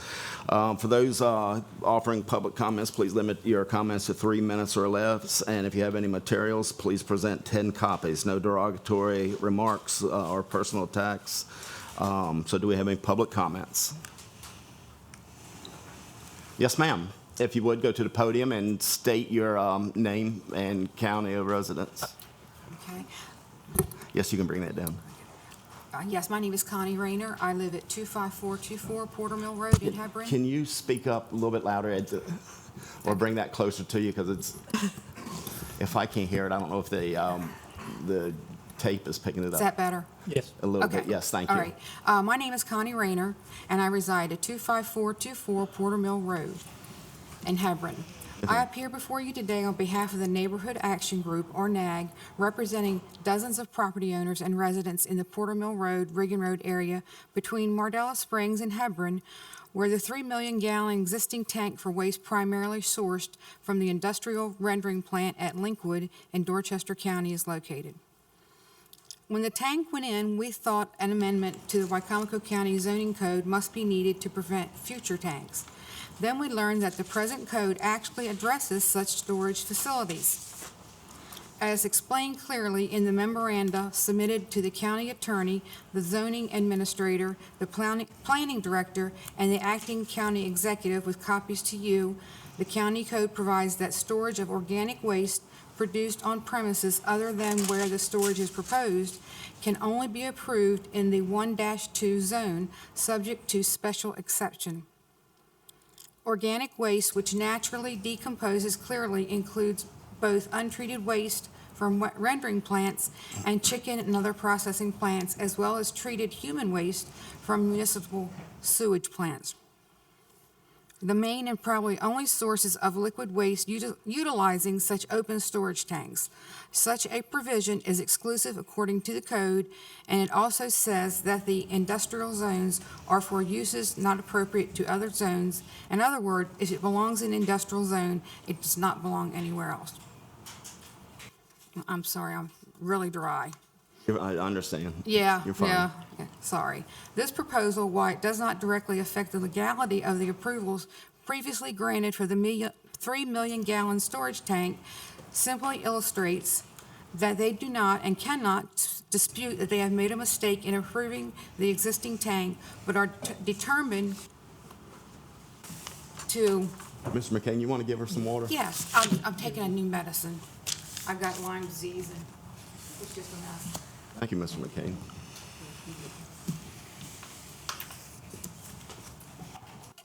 Thank you very much. It's understood it's dry in here. Okay. All right. The proposal, while it does not directly affect the legality of the approvals previously granted for the 3 million gallon storage tank, simply illustrates that they do not and cannot dispute that they made a mistake in improving the existing tank, but are determined to obfuscate and cover it up by convincing you to pass unneeded and ambiguous legislation which appears to support your agreement that their error was the result of the ambiguities in the legislations. They want you to take or at least share in the blame. We all know the extreme consequences to the nearby residents and property owners and to the county taxpayers generally of locating these tank facilities without odor controls, with huge tanker trucks day and night up and down our narrow roads, overturned trucks, risk of accidents, spills, in fact, thousands of trucks in and out essentially year-round. The proposal before you now is substantially the same as it was a month ago. That is when you unanimously, it appeared to us, told the zoning office to no longer pursue approval for the placement in the A1 zone of the storage of organic waste produced off of the storage premises, and that the industrial designation was, in your view, appropriate. We applauded that decision and frankly are taken aback, to say the least, that the zoning office would not take no for an answer, simply put, as some would say, a little more lipstick on the pig. We respectfully ask that you simply tell them again, no thanks. Thank you, Ms. Rayner. Do we have any more public comments? Yes, ma'am.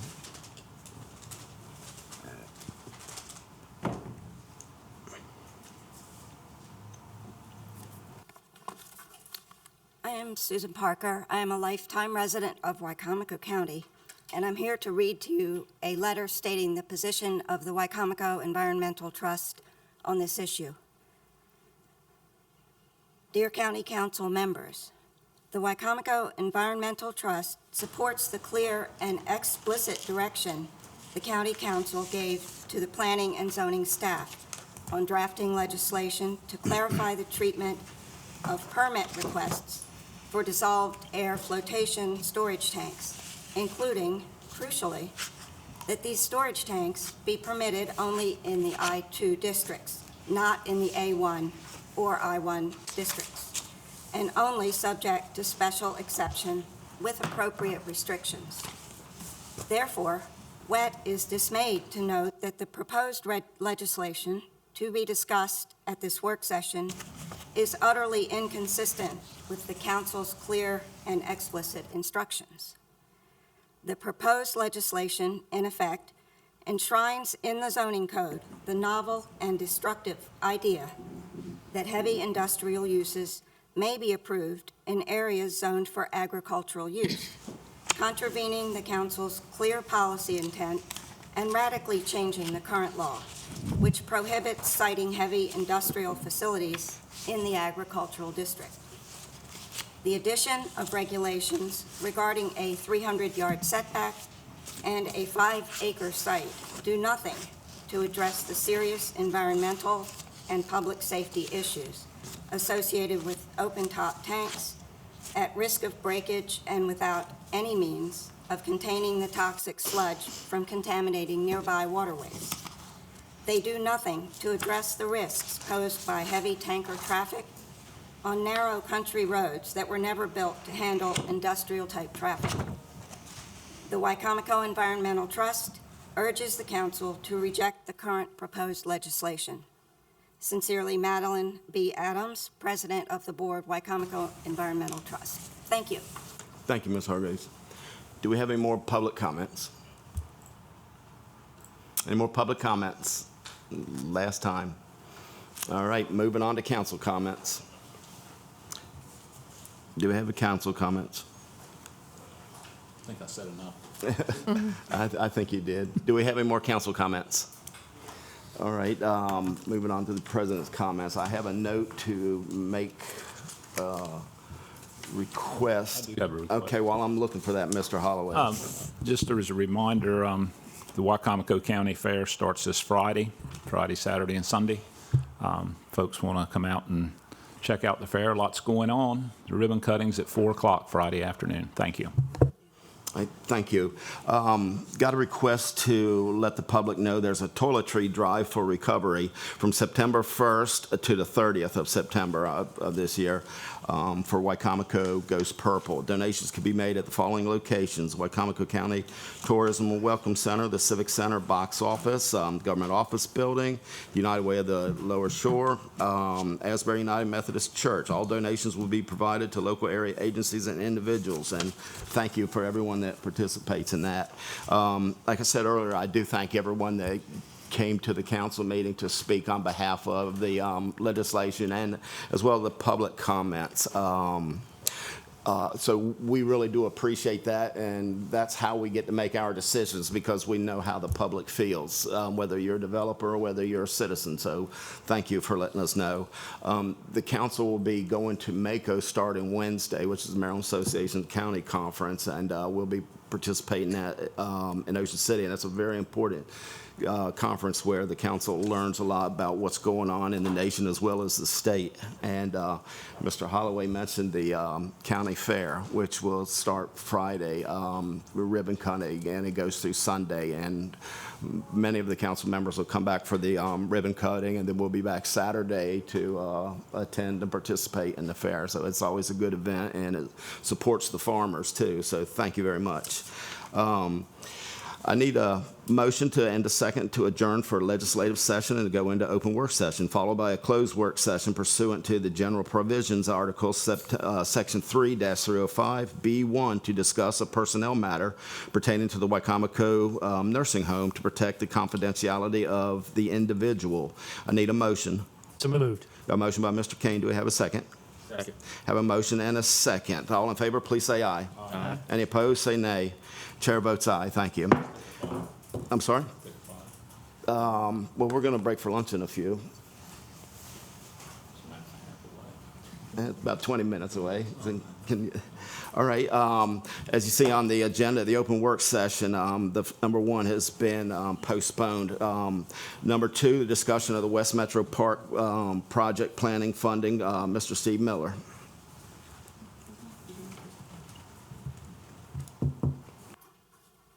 Good morning, Mr. President, members of the council. Thank you for the opportunity to be here. I'm here to, I'll keep my comments brief since I know you have a busy schedule ahead.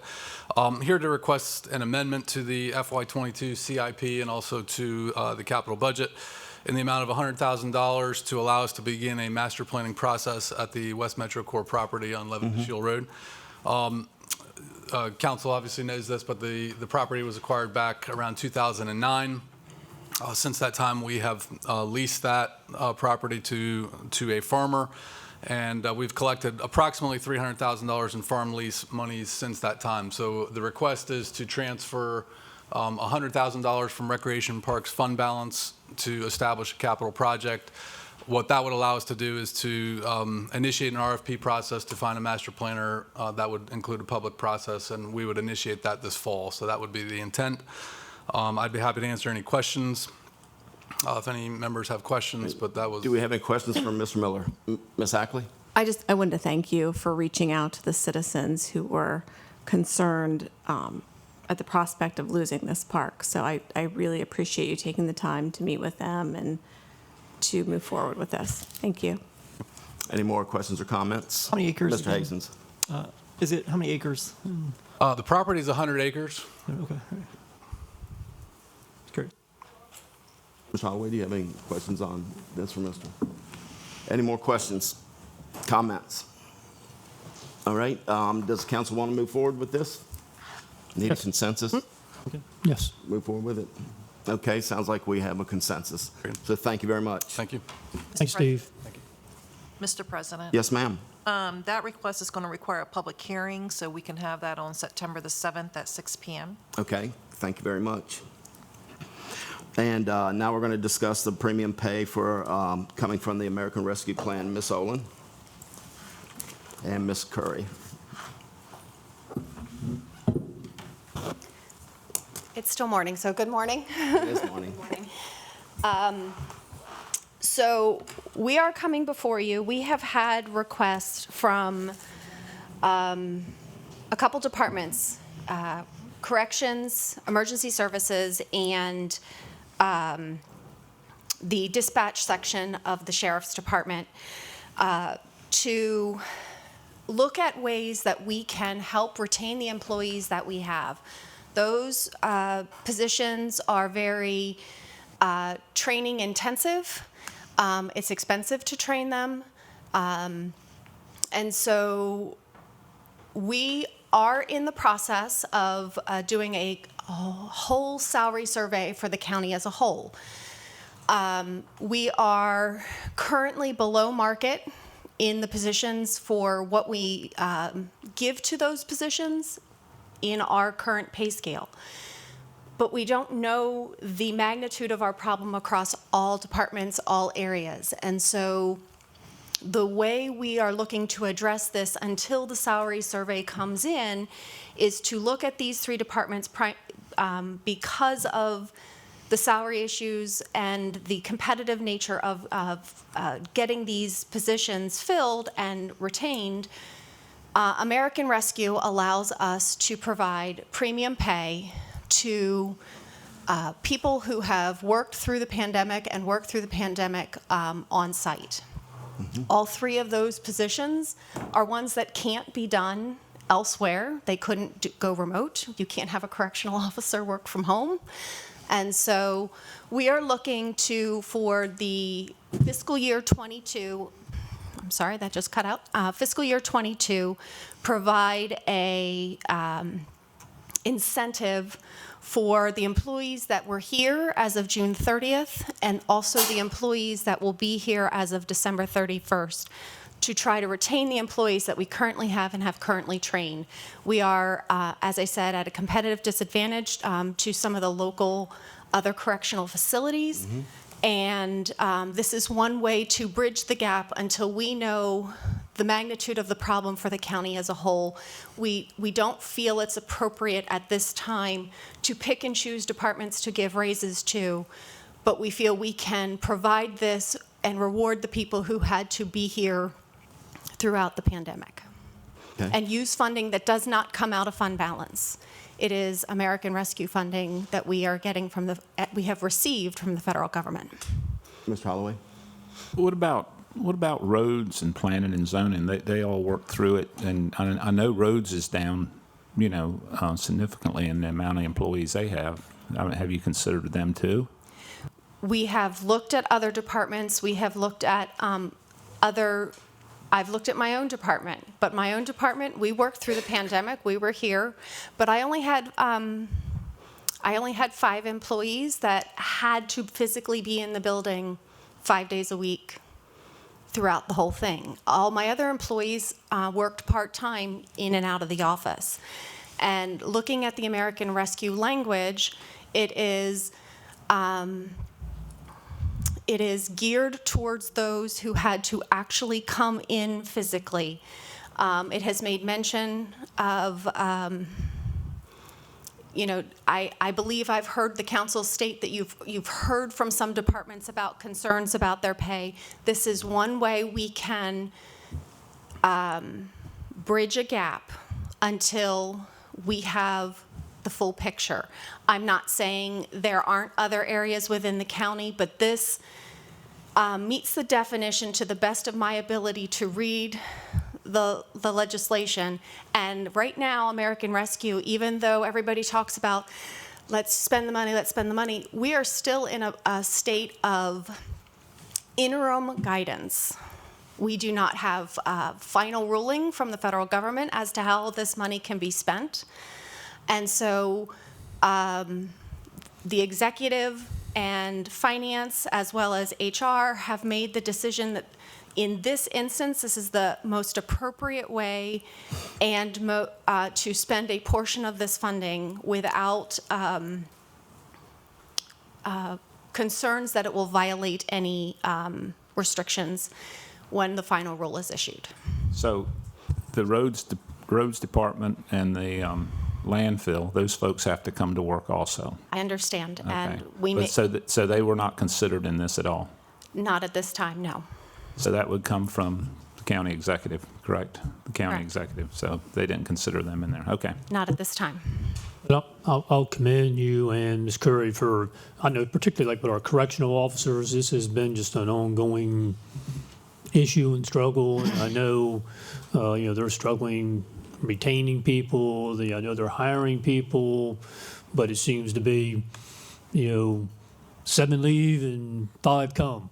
It's just an ongoing struggle. And, I know they'll certainly appreciate this. And, it's something we can do, and that's what these funds are made available for.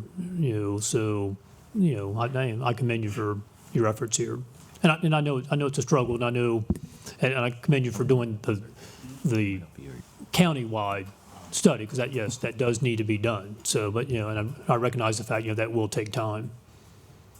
I think we've all heard the commercials on the radio for the state advertising for correctional officers and how everyone's down and in need of positions, and we're in that position as well. And For there's corrections, billboards for and- example, we're 18 positions open in that department, which, we've got to do something to try to recruit and retain these folks to come to our county.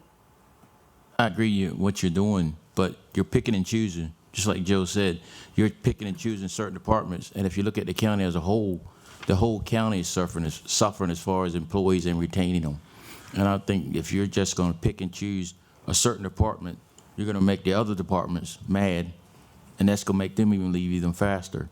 So I understand what this money is for, but I think we need to go ahead and do this assessment, which should have been done a long time ago, about the salaries of our county employees. This didn't happen. This stuff has been going on for years, and it should have been addressed a while back. And this is going to help some, but it's still not going to retain them because they're going to look at their base salary. So that survey, what you're doing, needs to hurry up because that's what we need. This is going to help some, but it's not going to help it. It is in process right now. We are in conversations, probably, if not daily, weekly, with the entity that was hired to do the survey. So it is, again, intended to give us the information that we need so that when we come back to council again, we have the county as a whole and know the financial impact as a whole to the county. And I understand that it is picking and choosing. I get that. We felt that this tough decision needed to be made at this time. Again, my own department is being impacted and not getting anything from this, and they had to be here too. I get that. It's not an easy decision that we came to, and it's not an easy thing that we're putting before you. We understand that it is going to frustrate and annoy, and I could use a lot of other adjectives, other departments, but we felt this met the most pressing needs that we had at this moment for those 3, it's actually 2 types of employees, 3 departments. What's the staffing level at roads right now? How many people are they down? I know they're down some. I believe there are approximately 8 positions down, if I'm not mistaken. 8 down at roads. And they were, since the highway user revenues got cut a few years ago, the roads has been ripped apart anyway. I mean, they don't have enough people there as it is, so there's currently 8 down. How about the landfill?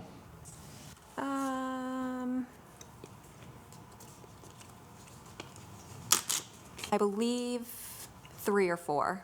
Okay, how about planning and zoning? Are they fully staffed? Let's see. Planning and zoning. You came prepared. It's in front of her. But you know, when you're looking for something, you can't find it, of If it course. was a snake, it would have bit you. Exactly. Planning and zoning. I believe they had a recent resignation, so there are 1 or 2 positions, but I can't find it Oh. on here to tell you exactly. You know, ultimately, it's county executive sends us to us, so it's him picking and choosing. You know, I mean, it's put in front of us. I guess we can make recommendations, right? If we wanted to add to it or not, can't we? Yes. Mr. Hastings has a comment. I just want to say, of course, thank you for taking this up. We have said this many times. We get the emails sent to us all the time from county employees who either want to be anonymous or they come out or they find us at supermarket and pull us aside, and I don't know who they are, but they knew who we are, and they come over and say, hey, this is an issue. So we've gotten multiple folks who have reached out and said how dire a situation is, especially with corrections. So I really applaud you for taking this step to try to at least take this first step. This is going to be obviously important going forward. I think that's where all of us have said before. We want to make sure that our county employees feel respected and that they're getting enough money and that we're, and all the rest of the benefits. So thank you for doing that. This is the public safety component of it, and then the salary survey is going to be addressing all full-time positions within the county in all departments. And I think that might be an important distinction. I recognize the fact, too, and appreciate the fact that all our departments worked during the COVID crisis. But, in particular, corrections and emergency services, they were on the front line. They were right there face to face, with threat of exposure. And I think, Ms. Olin, that's part of why you said there were particular guidelines that you had to follow. And it was probably relative to that exact issue. So I wouldn't say it's picking and choosing. It's following what the directive is based on the funding available from the government. That being said, I think this is good. I appreciate you doing this. And as Ernie said, we certainly will have to go ahead and take a review overall of every department as it comes. But for right now, I think this is a very creative initiative in order to compensate these individuals who were on the front line. So thank you very much. Any more comments? I do have a couple questions. The 911 center, how many dispatchers are we down? 4 right now. We're down 4 dispatchers, because I know that's a struggle there, and those guys are working hard. And then now with all the additional calls that they're getting because of possible COVID and other illnesses and emergencies. And like I said, the volunteers in the county are really struggling, and they're doing that on their own with a little bit of assistance from us. So that's really difficult. And I've been listening to many of the employees from corrections for about 20 years, and it's always been a problem, and I get that. And you mentioned the state hiring. On Route 50, there's several billboards for corrections, and that's a good position to get with the state. It's a good job. We talked to the sheriff the other day. 12 sheriff's deputies are down. For the communications operators, they have 4 positions open. And I want to mention, I'm sorry, for the 911 specialists, while they have 4 positions open, they also have additional people in training that are not fully equipped to be on their own yet. So that's an even bigger obstacle as well, in addition to the 4. So you mentioned 8. So the county is down a lot of employees, and it does seem like we're picking and choosing, but we do have to start somewhere. And I do applaud your departments for looking into this, but I encourage the county, the executive, his staff, to look at ways to increase the opportunities for our county employees, because this county can't function without good employees. So, any more comments? All right, I thank you all. Is there a consensus to move forward with this? Yes. Yeah. Yes. All right, you have a consensus. Thank you. Thank you. Thank you. Will this be on September 7th? Ms. Harley, we can put it on that, can't we? Thank you. Yes. Okay, thank you. Now, Ms. Olin, you can stay right there. Yes. We'll talk about the annual leave buyback program, which is somewhat interesting, so thank you. So during the budget process, I mentioned that we had added some dollar amounts to the budget and asked the council to kind of in a work session give consensus that they wanted this money to stay in the budget. The concept is that when you have longevity with the county, it gets harder and harder because a lot of times when you have longevity, you also have supervisory experience, and it makes it hard for you to take the amount of leave that the county has offered. We polled the employees, and it was an informal poll, so nothing is binding on them at this point in time. But going forward, what this program would do is, and we'd like to actually, and part of the reason why we're bringing it now is we'd like to actually implement it before December 31st of this calendar year, so that any employees that meet the criteria would be allowed to have the county buy back the number of days that the category they fall in. And that way, instead of losing those days from their vacation bank, they could actually get paid out. What this would do is in years going forward, we would require employees to give us the maximum amount that they would be interested in having us buy back. They would give us that information in February. That would allow us to put that money in the budget for the next fiscal year. And then come the next fiscal year, they would have one more opportunity if they have said that they want something bought back. If you waive it in February, you've waived it. But if you are have said, yeah, I might be interested come December for a payout of some days, then at that point in time, we would poll you and you would sign a form saying how many days you would like paid out, and it would be paid out before the end of the calendar year. This would allow, and that's assuming that you still have those days in your bank.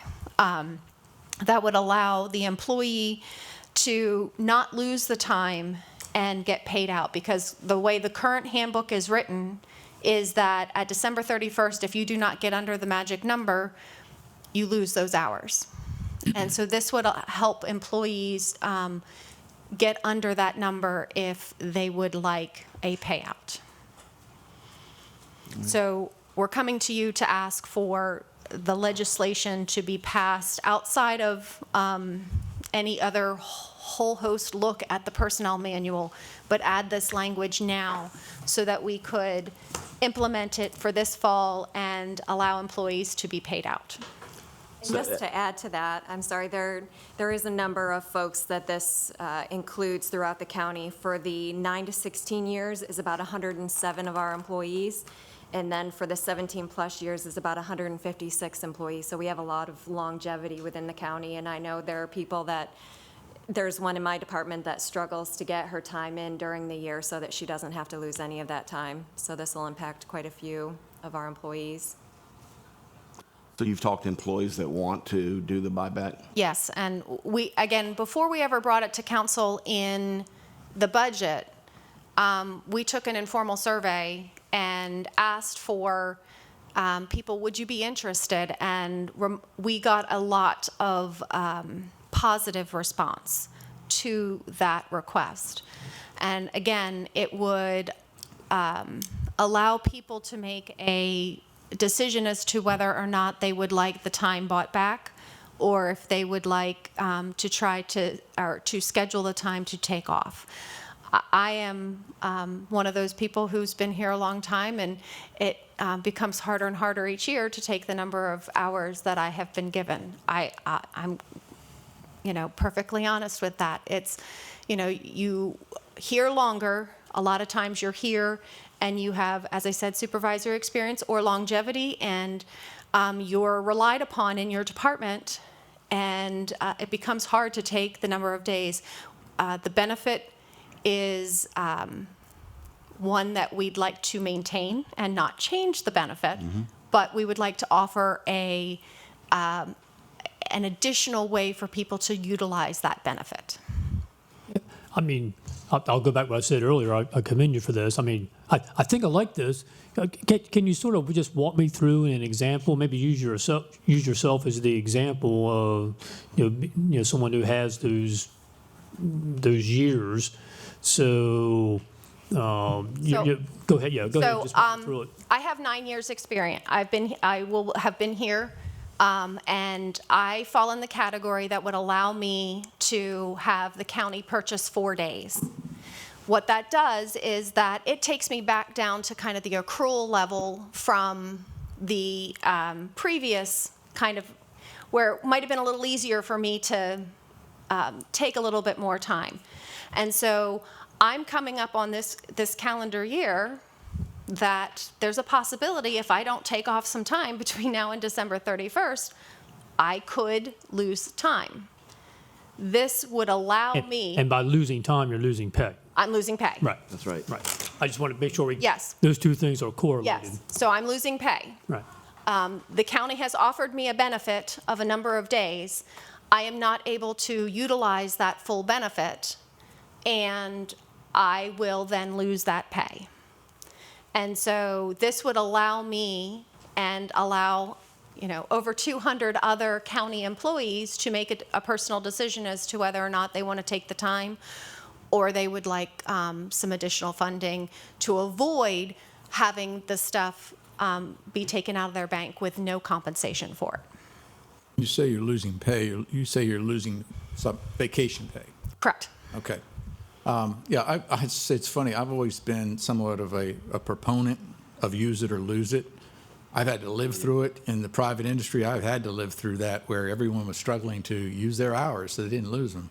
But I'm going to keep an open mind with this. I really am.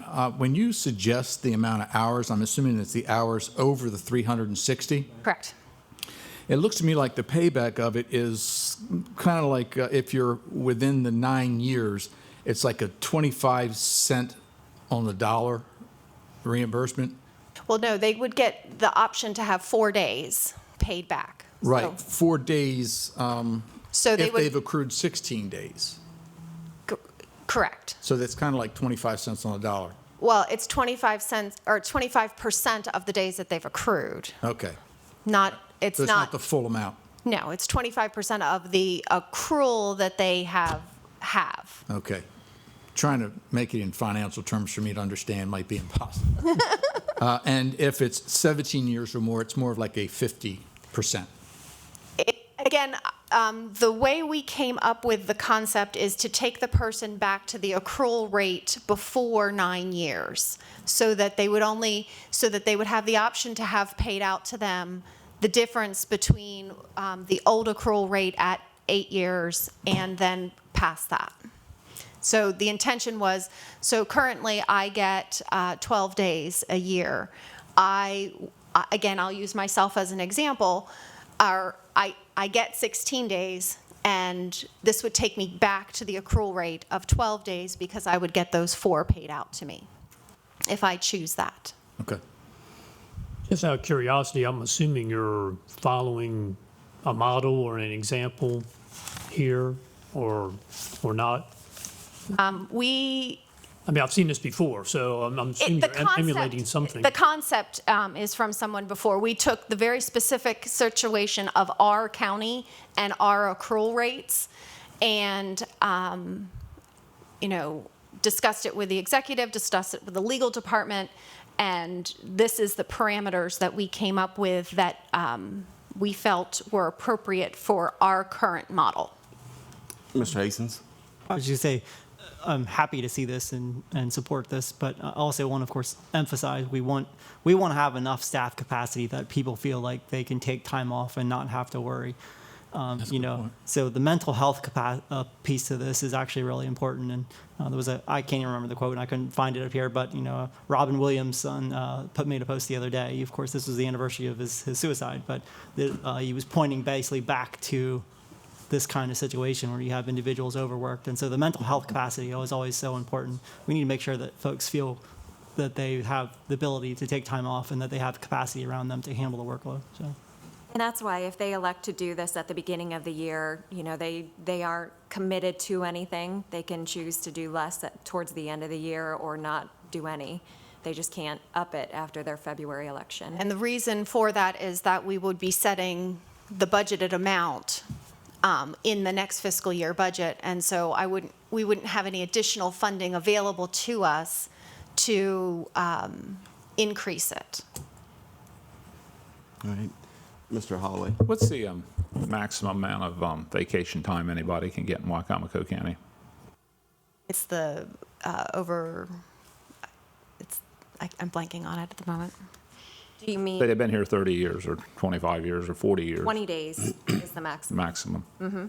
And then you have personal days, sick days, what other leave benefits do we have? Holiday, comp, The holidays, okay, that's everybody. Then how many personal days? 2 per year. 2 per year? Yep. And then sick days is 1 day per full month worked, so 12. 12, you get 12 sick days. Mm-hmm. Okay. And that would be 8 hours. Yes. As we have shift workers that work 12. And, all right.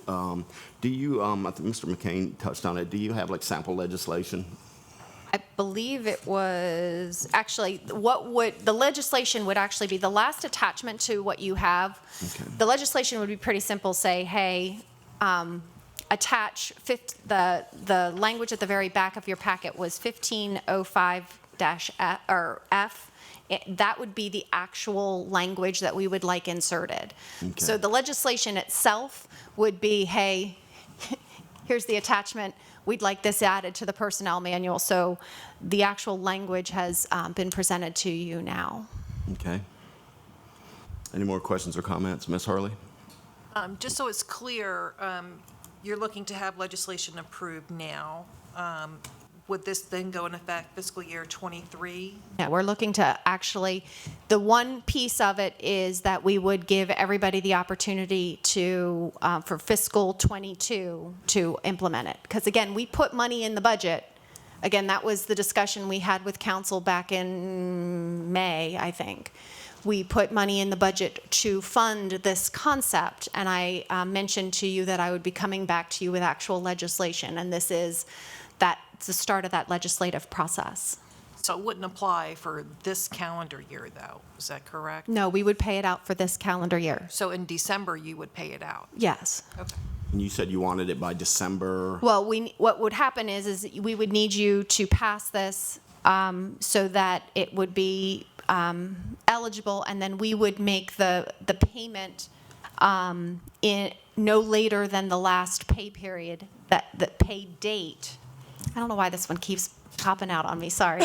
The last pay date in calendar 21, because we need to have it paid out before the end of the calendar year, or the language in the personnel manual about the hours being swept off the books takes over. Because at December 31st, if you are not under that 360-hour number, it gets wiped off the books. So, just a quick question. Well, how do you do it for 21 when they didn't even have the choice to do part 1? Well, see, I did an informal poll, and we would allow on this one for people to make the selection, and they would fill out a form, and I feel comfortable enough that there's enough in the budget, because again, because it was a new concept, I believe there's enough in the budget with what we put in there to be able to pay this out in this fiscal year by December 31st with the numbers that we have. Because again, if we don't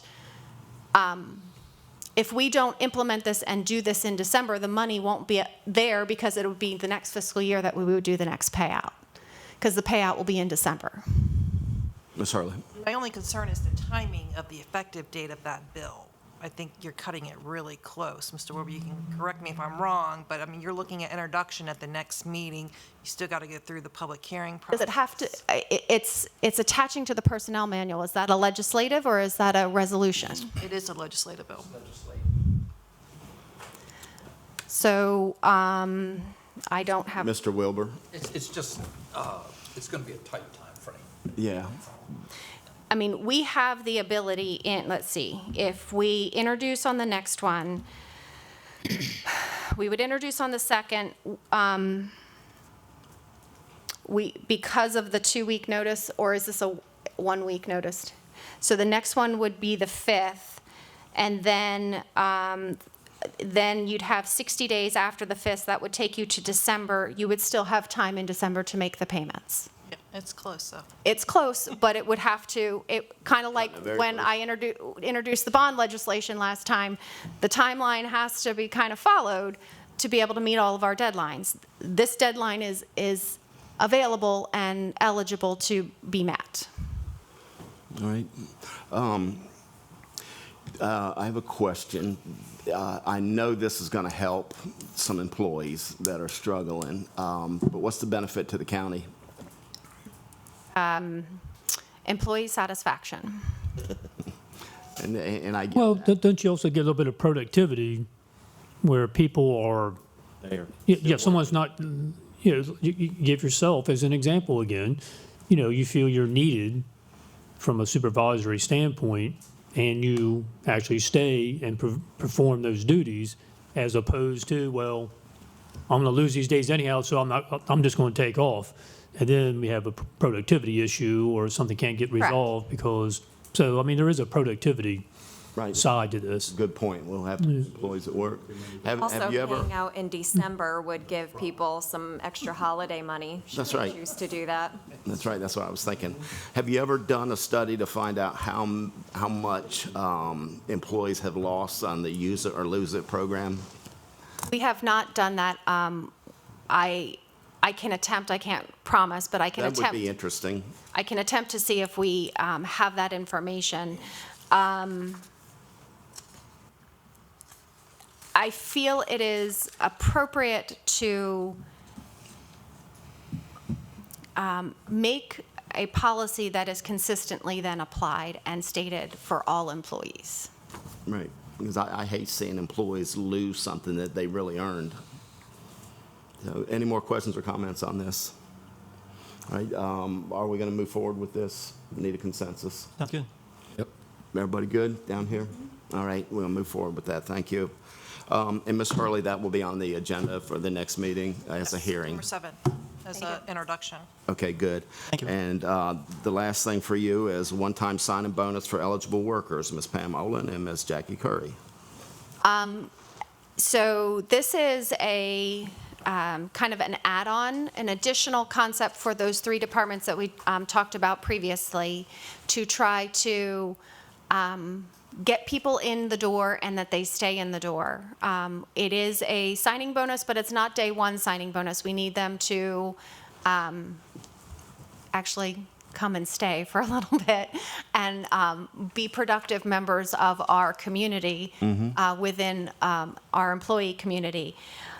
So this would allow us, now this would be funding not through American Rescue. This is actual funding that the county would pay out of, but right now it's a short-term. Right now, we're introducing this for this fiscal year, basically. There could be some small payments that carry over into the next fiscal year. We would make sure that, but if council is not interested in extending the program, then we would only carry over into fiscal '23 the amounts that would be budgeted for those who would have been hired, but we're still running out their training process. But due to those vacancies that Jackie mentioned earlier, we feel there is sufficient funding in the department itself. So we're not asking for a budget amendment. We're just asking for the approval to be able to offer this concept. And so there would be no additional financial impact. There would just be the availability of doing the signing bonus. Ms. Holloway. Ms. Holloway. So how is this signing bonus handed out? When they're first hired or after they've been there for a certain amount of time? So they would need to successfully complete their first 6 months of employment, and that involves no disciplinary action during that time. So it would be paid out after that if they successfully completed that. That looks bad, employee getting disciplinary action within the first 6 months. It happens. Why does this include other departments like roads? So again, at this point in time, we were looking at the departments where we are down the most and struggling the most to fill. You said you was only down how many at roads? At roads, I believe 8 positions open. That wasn't a number I was given. It was way more than that. What it is, Ernie, is roads isn't high on the list of responsibilities. That's what it is. That. I'm not reflecting that to you. I'm sorry.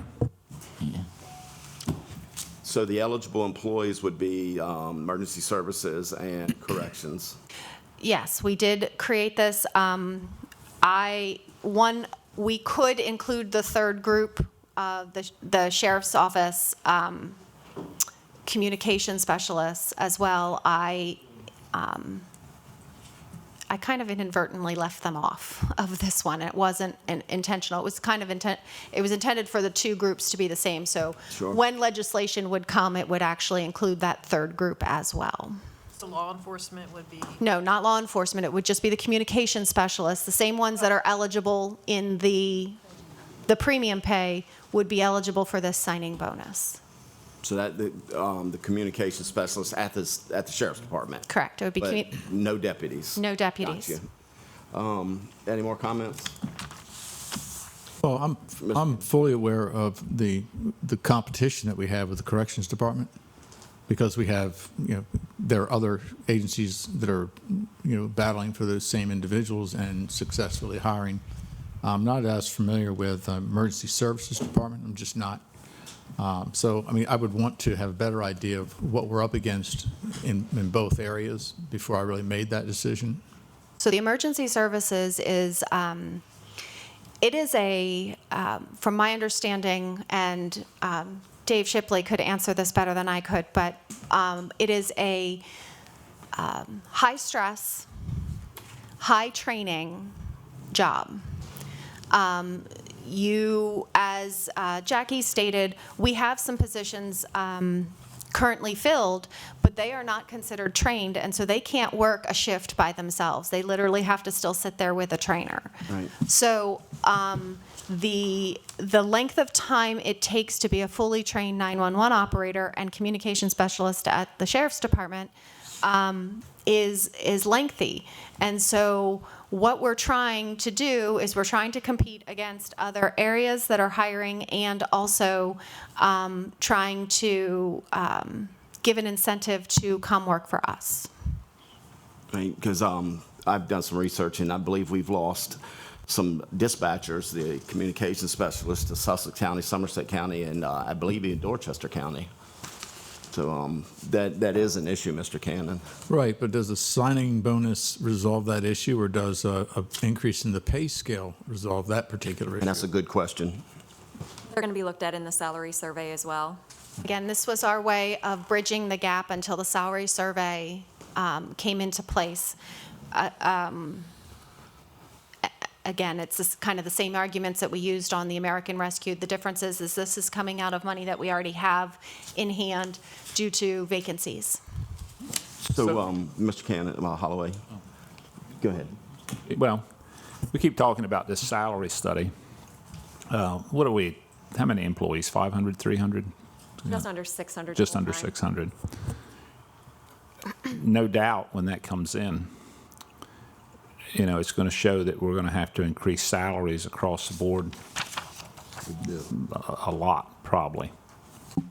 That's going to be a budget item of enormous magnitude that we're not expecting. How do you plan on solving that problem? I will say that is the reason why I want that salary study, to know what the magnitude of the problem is, so that, because at this point in time, I don't know. I don't believe, we have some guesses, but I don't know the magnitude of the problem for the county as a whole. So I don't feel, as the finance director, it's appropriate to start picking and choosing departments to just give raises to. That is why we are offering these two ways to help departments in the short term until we can bridge this gap and figure out the magnitude. And then that will also be my problem and responsibility to come to you with a potential solution as to how to solve and bridge the gap. So with this salary study that we keep talking about, how much did that cost us? Do you know right offhand? I want to say $60,000? Yes. Have you ever got on the Maryland Association of Counties website and looked at the annual salary study that they have for every employee in the county? Yes, and that's In something every that county? the team is going to be taking into their calculations as well. So we're paying $60,000 to do a study that we could do. It is not as simple as just trying to compare a title. This is a field that the county has paid for studies in the past. Correct. That have been,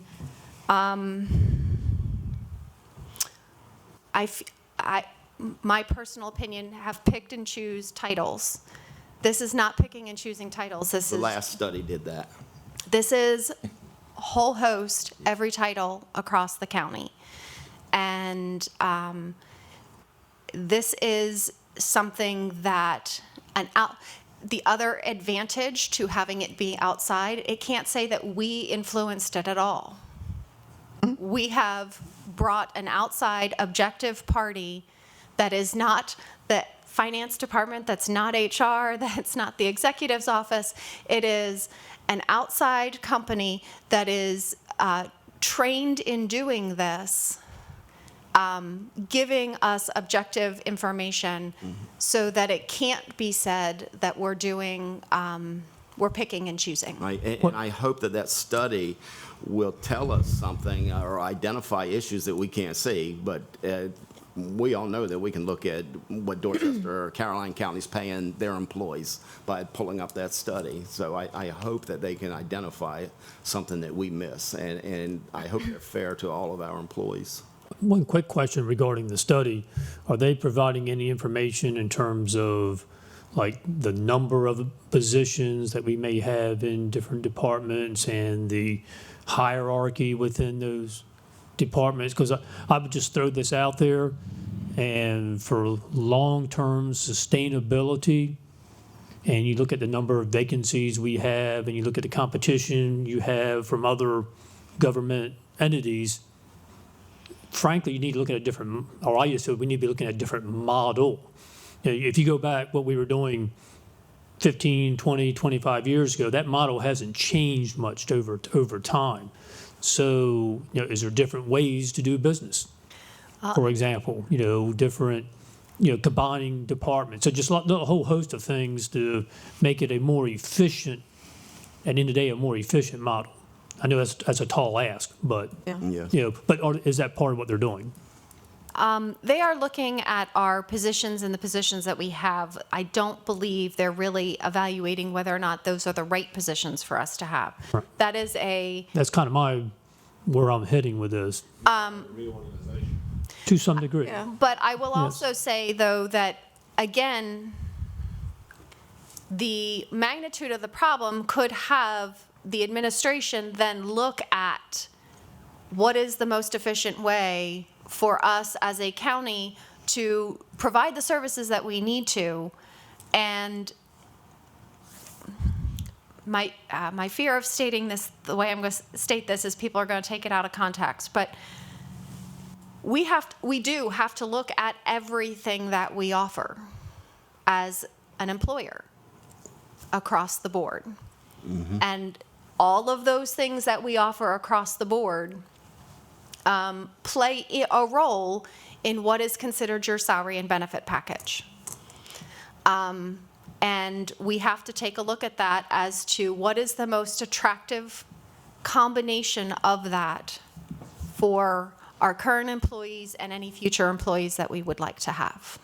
Yeah, getting back to the signing bonus, I would certainly be in favor of that. I think the fiscal impact has to be terribly minimal, very minimal. But I applaud you for entertaining it and bringing it before us and letting us know. So yes, I'm fully in favor of it. All right, any more discussion on this? And council feel like moving forward on this? Everybody good on this side? All right, then we're going to move forward. This doesn't require legislation, does it? Or a resolution?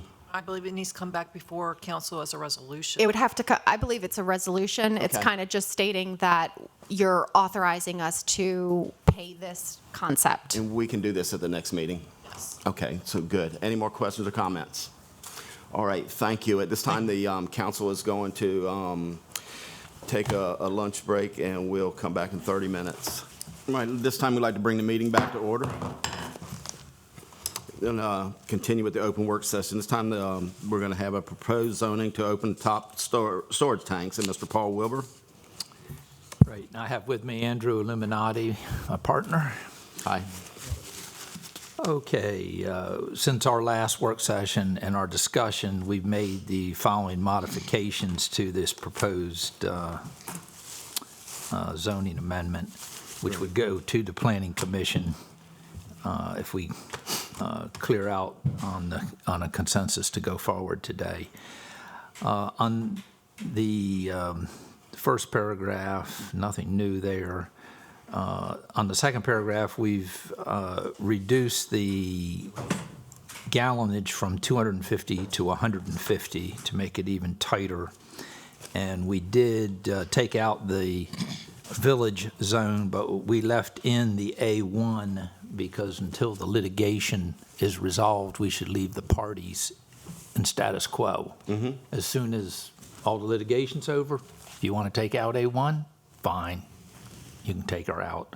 Well, before we leave that, because I think that's the biggest issue of all.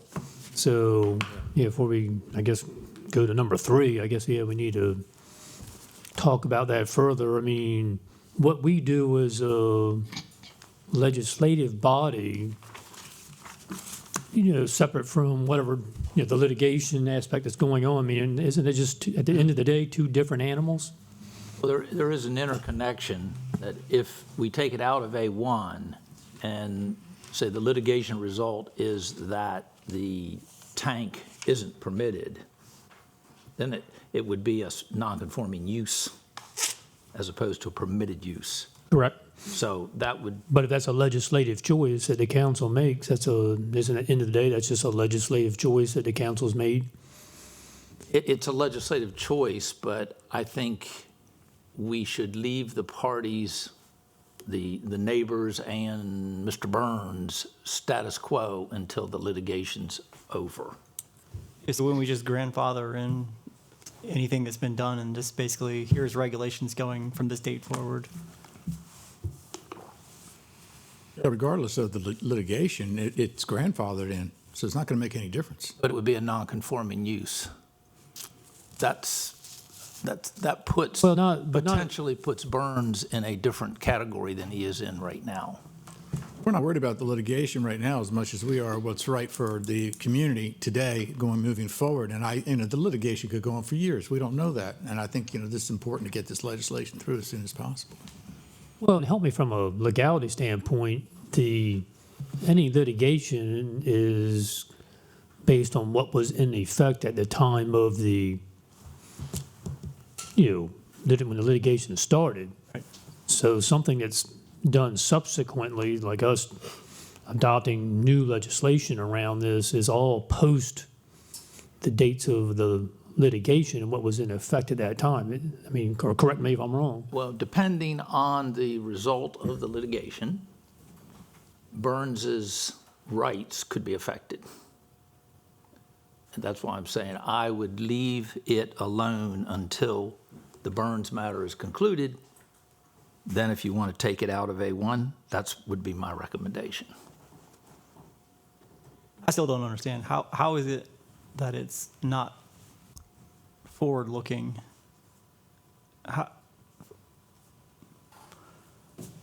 If we make changes now, then it would be you're saying it's non-conforming use? It could potentially change the Burns use from a permitted use to a non-conforming use. So why, again, is it that it's not, I mean, we're looking at, okay, I think I understand what you're saying. We have that circumstance right now where we changed the poultry regulations a few years ago, and you still had the old poultry farms who are allowed to maintain their establishments as, even though they're 100 feet from the road because they were grandfathered in. And this would be no different, even if the legislation has to state that we are grandfathering in existing developments or tanks. I think the council would be okay with that because I don't think we want to do anything that's going to prohibit us from moving forward today.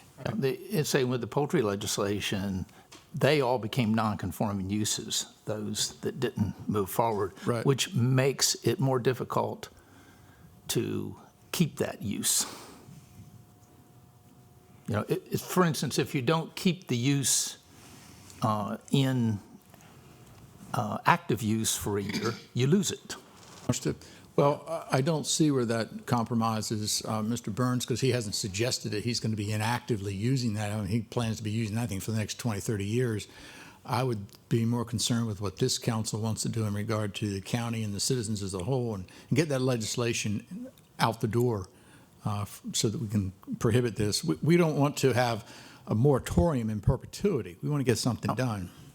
Could we not just put a date from here, no building past X date going forward? We don't know when this litigation will end. Right. But we can't do legislation around it? I mean, what's going to affect the legislation we're currently working on? My recommendation is we have the I-1, I-2, and A-1 in this legislation. And if your ultimate goal is to go to A-1, then implement that after the litigation is concluded. Well, I guess my only concern in there is, then what have we done? I mean, that's no different than what exists, except for, a little bit of setback, made the tank a little bigger or smaller, but I mean, those aren't the big issues. The fact that it's in the A1 district is what the council has expressed most of its concern about. So, yeah, that's my only concern, is like, I don't want to adopt something leaving something in there that we've pretty much, I guess for the most part, said we don't want in there.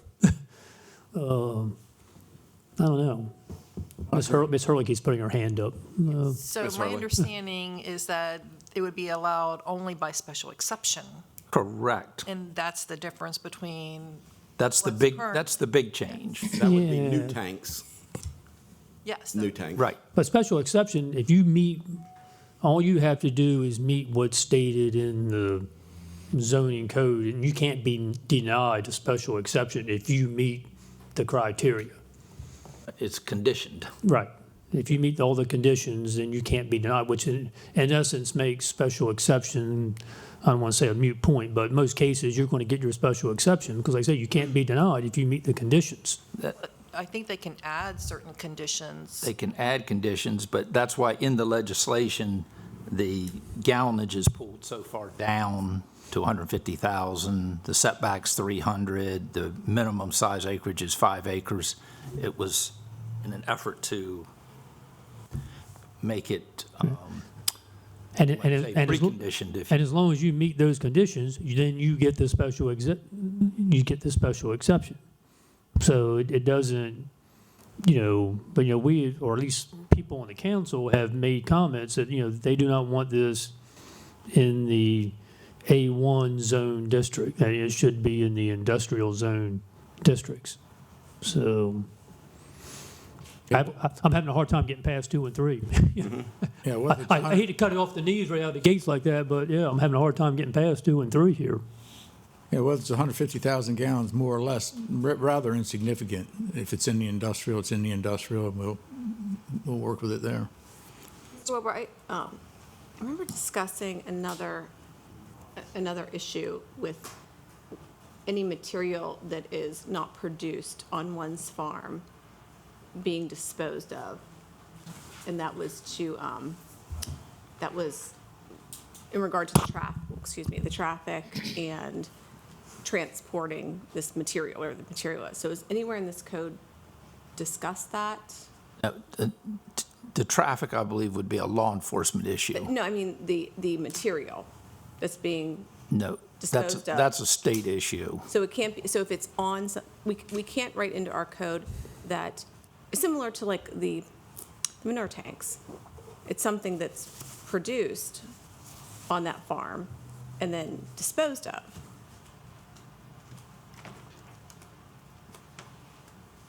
Well, go ahead. Yeah, I would just say what's in the tank, in our view, is a Department of Agriculture issue. We're talking about the structure. I was looking at the other, like Talbot's and Dorchester's code, and it reads similar to that you can dispose of material that is on your farm, and it's the material is produced on your farm. Uh-huh. So there's no transporting, there's no. I think what you're saying is that this should be more explicit to any farm operation, that a manure shed or whatever structure that contains that is used within that. Yes. I think an indirect way of resolving that is making sure that this is in an industrial zone only. And that way, it, Wouldn't touch on the right to farm. So this would. no, it wouldn't. Yeah, so that's. But you could put it- Have you been able to look at any other codes? Yeah, this doesn't infringe on the right to farm. Yeah, I know, I'm saying Right. that's what I'm talking about, is if Right. it's on your own farm. Right, this isn't produced, what goes in DAF tanks is not produced on your farm. Yeah, It's brought to the yeah. tanks. So if we wrote into our code, it had to be produced on your own farm. Well, I'm not sure we need to put in the code just because it's simply not produced on a farm. And it wouldn't, and But like a manure tank. But so that it's not a vague concern, I can see writing something like that into the code.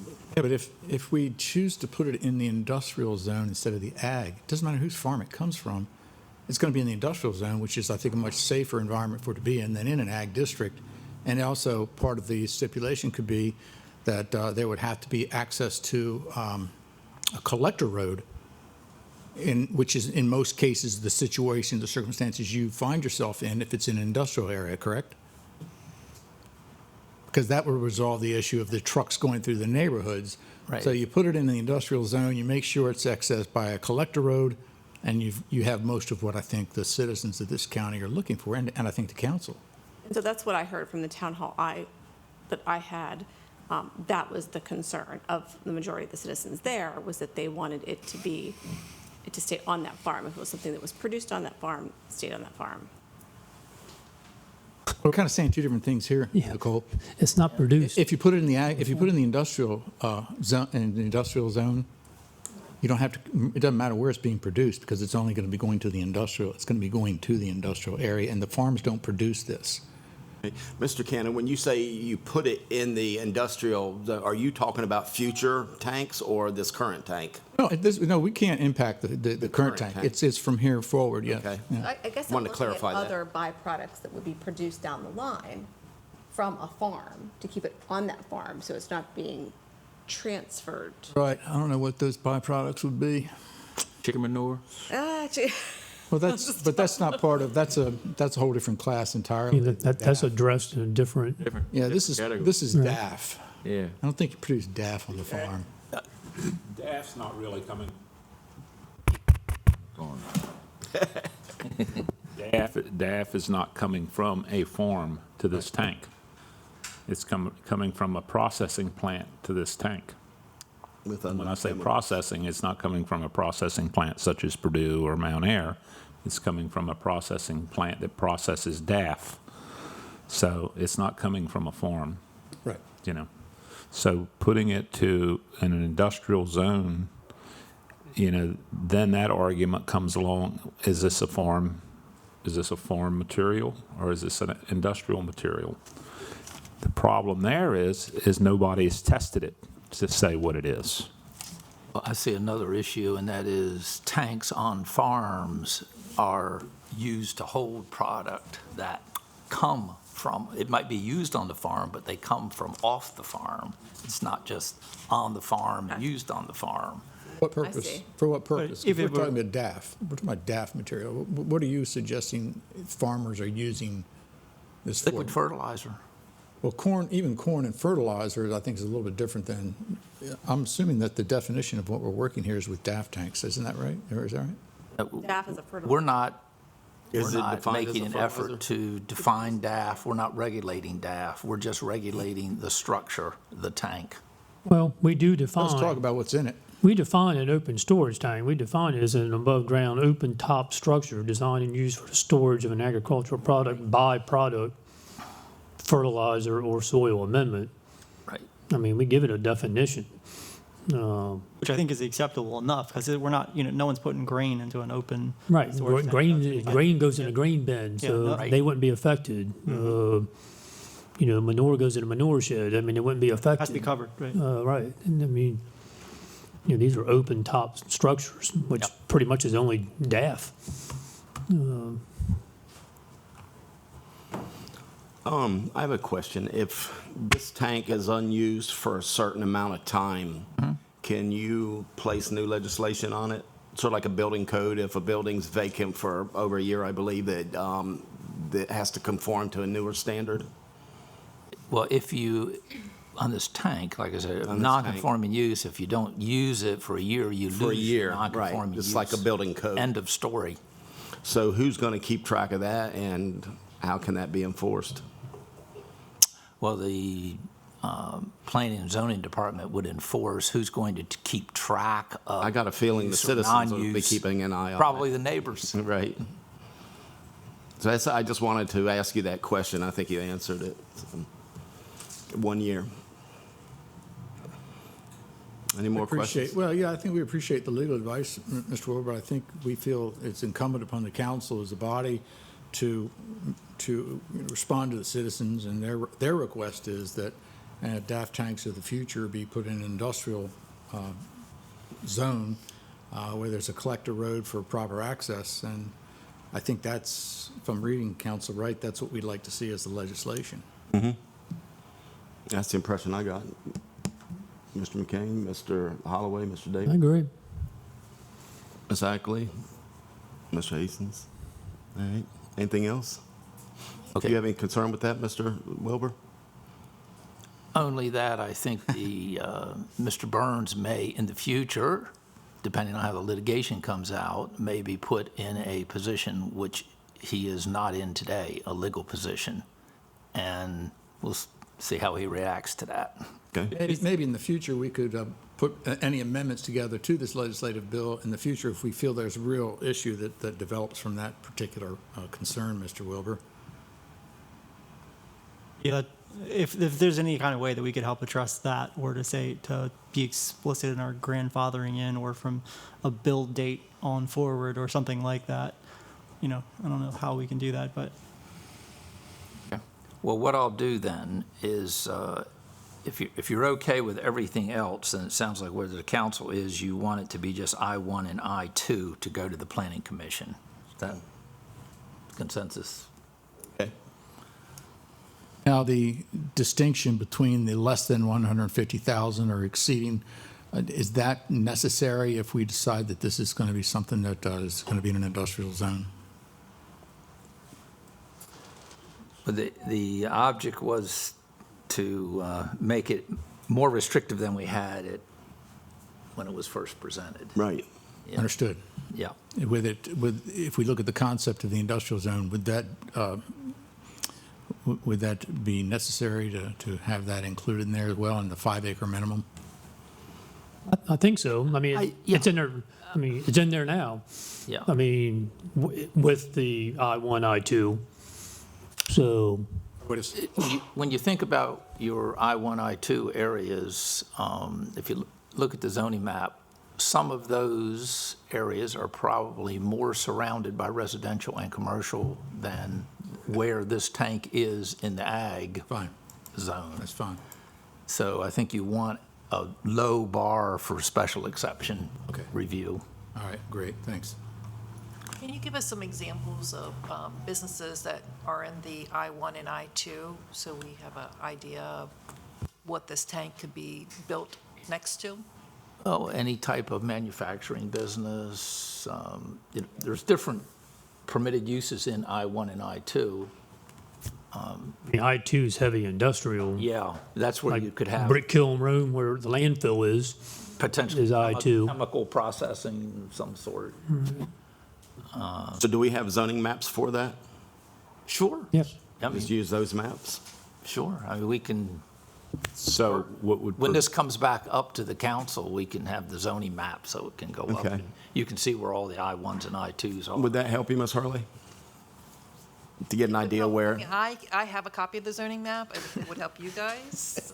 Yeah, especially if it's up there. Yeah, I mean, generally, they're generally running up and down 13 on one side or the other. I think we got a map here. Oh, Several. there Several. we go. Because I think part of it's up by the railroad up toward Delmar, correct? Yeah. Let me ask you a question. That's part of it. Could we have those on? Some of that land we own, right, up there? that we took? Could we also have those on a PDF file where you can expand and go in and see the streets? Perfect. Yeah, Thanks. I think that's a good idea. Yeah, that'd be great. Thank you. Now, way we can put it on the screen at the next meeting. I haven't got enough glasses to read this, Lori. Yeah. This is tight, right? Want my glasses, John? Thanks. I'll work through it. I think there's 2 here. Do you have enough? Wow. I think the striking difference that you can see here is the difference with A1 versus, I mean, look how much of the county, of course, as we have said multiple times, is in agricultural 1 district, rural district. I'm like Mr. Cannon. I need better glasses. I do apologize. Oh, no need to apologize. That's what you get. I mean, this is big stuff. You have to condense. But a PDF would allow us to go right in, right? And expand it, right? That's great. That's great. Thank you for this, man.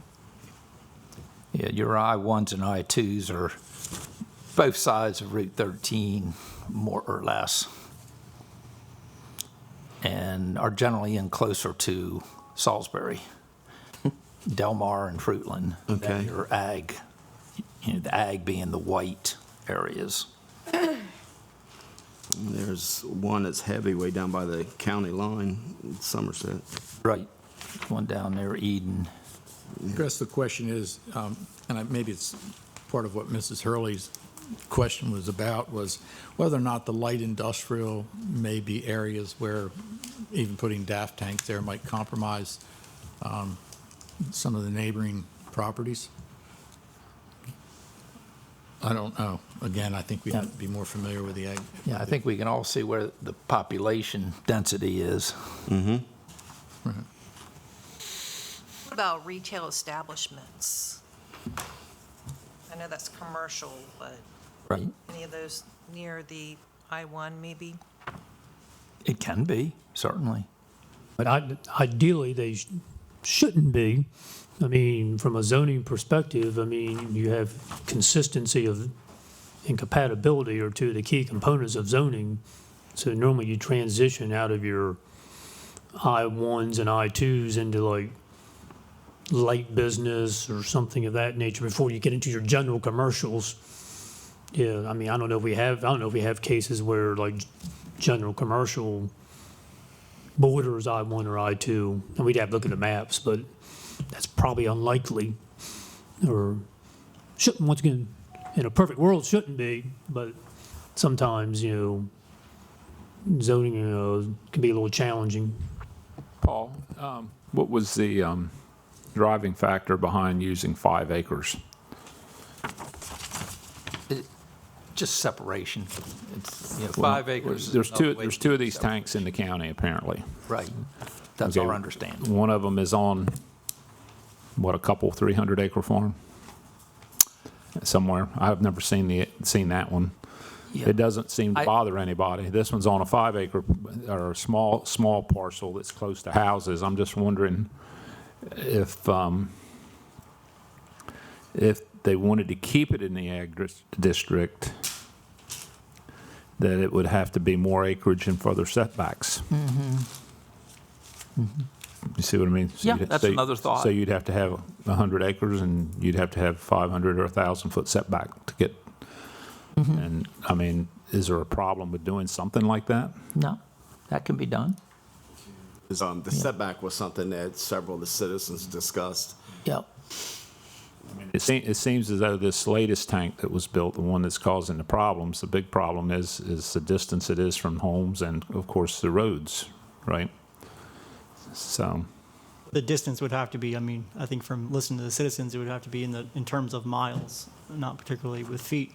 We've got folks who have said they've had, the mosquitoes where they had the mosquito issue. Then there was the flies that were potentially breeding in there, and suddenly one group of people testified once they said that there was a whole bunch of 1,000 flies immediately overnight all over their things. Were the from that. mosquitoes breeding there because of the liquid? That's what individuals have said. So and then the smell that comes along with that. So I guess the challenge would be that before it crusts over, the smell or the other potential liquid matter can carry for some distance. Sure. Which I don't know if we can adequately address that in any kind of real way, but.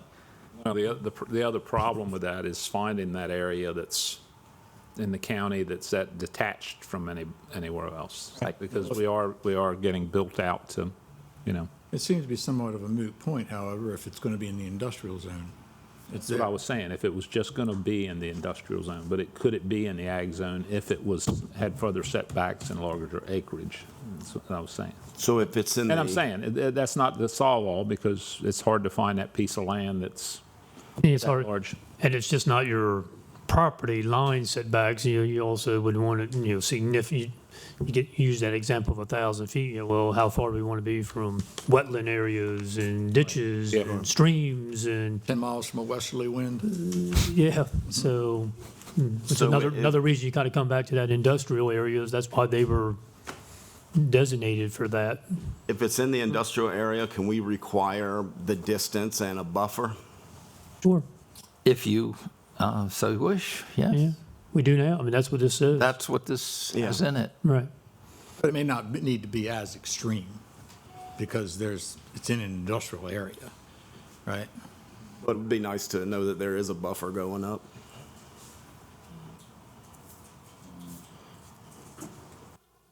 Any more questions or comments on this? Well, I only comment, I guess it will come back to us again. Yeah. Yes, it needs to go to the planning commission for what comments, recommendations, and it comes back to you. So will it go to the planning commission as the council has asked with the changes the council? Sure, if that's your consensus, that's the way you would like to present So it, if this is our consensus, it can go to the planning commission for approval. or their recommendation. Or their I mean, they can give recommendations, and then it will come back. their own independent recommendation. Okay. And then it comes back to you. Okay. Everybody okay with that? Yes. All right. So it'll go with I-1 and I-2. That's where we Everybody are. okay with that? I think so, yes. Thank you, Mr. Will. Thank you. Ms. Hurley, anything else on that? Can I ask this, you're going to put something in there saying that the change is only forward-looking on the, on the A1 that they were talking about? Yeah. Okay. And some notation as far as the collector road being necessary. Essentially a grandfathering, is that what? Yeah, but I'm not sure I'd call it grandfathering as much as I would say, this change affects only those tanks which may be applied for from this day forward. Yeah. Yeah, okay. And no further tanks, okay. Anything else? All right, Mr. Wilbur, The collector road in there if it's necessary. you want to put the collector road in there? Just to make sure we got it right, yeah. You got that, Mr. Wilbur? I'm writing it. Good job. I can only write so fast.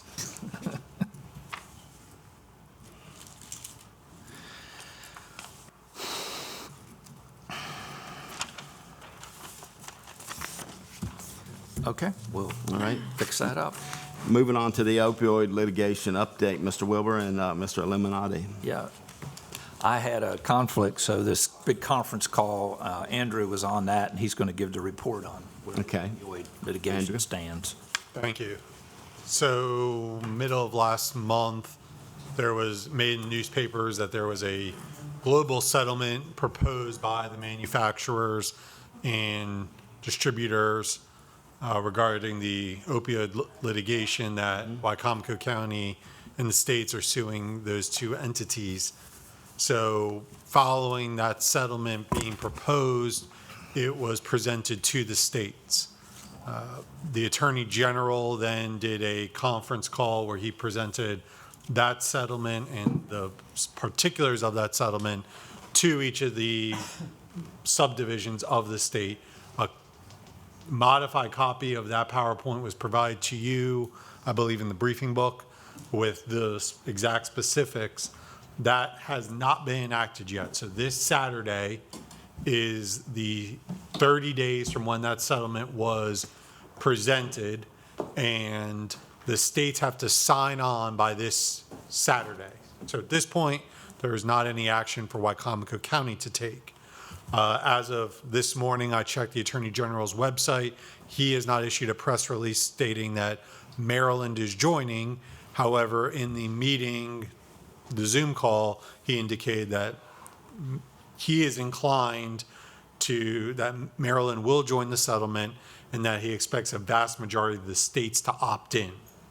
Why that's important is because from this Saturday, the 21st, until September the 4th, the manufacturer and the distributors have to decide whether there is sufficient participation. So obviously, if Maryland's the only state that says we're going to join this large settlement, the manufacturers and distributors are not going to want to settle with Maryland alone. They're trying to resolve their litigation with all the states. And so if they'll determine whether or not there's sufficient participation. So when the manufacturer and distributor decides whether or not there's sufficient participation by September 4th, then that's when Wicomico County will need to act and determine whether or not Wicomico County will join in the settlement. And that decision has to be made by January 2nd of 2022. If Wicomico County opts out, then, so the county also has specific counsel just for this litigation. So after this August 21st date, or actually really after the September 4th date, when the notice is sent to the subdivisions, if the defendants are going to proceed, then there would need to be a closed session with counsel specifically on this litigation, whether or not Wicomico County should join. And that's where this is. So again, no action needed today. We'll have an update probably early next week on whether or not, you know, as each Attorney General issues a statement saying that they are joining or not joining the settlement. And then around September 4th, we'll have a notice on whether or not there is in fact sufficient participation. Okay. This meeting isn't until September 7th. So would we have to have a special meeting? Or are you looking for consensus here? Does it have to be formal resolution or what? No action taken. There is not, September 7th will not impact the decision for the council to have to make a decision by. The council, the county on that point will be on notice on whether or not the defendants have expressed that there's sufficient participation. If they say there's not sufficient participation, then the litigation continues on the current track. If they say there is sufficient participation, then each of the subdivisions will receive notice, and at that point, the toll on the timeline will begin to run. So it's about 120 days or so that the county will have the decision to make on whether or not to join the settlement or not. So we're still early in this stage. So when do you think you want to come back for another update? After September 4th, what I would like, at that point, that's over the holiday weekend, so I imagine notices will not begin to go out till after the holiday. At that point, I'd like to speak with the specific counsel for this, see if they have a recommendation on how for the county to proceed, and then what their explanation for that is. And at that point, schedule a closed session based on their availability. So do you think the September 7th meeting would be sufficient? I do not, just be quick. It's probably. Okay. What about the next meeting? And that would be, our next council meeting would be what, the 15th? 21st. Or the 21st, yes. Would that be sufficient? In my belief, yes, but I would leave it to the outside counsel to decide if they could be present for a Zoom at that time. So you'd want it to be a Zoom meeting?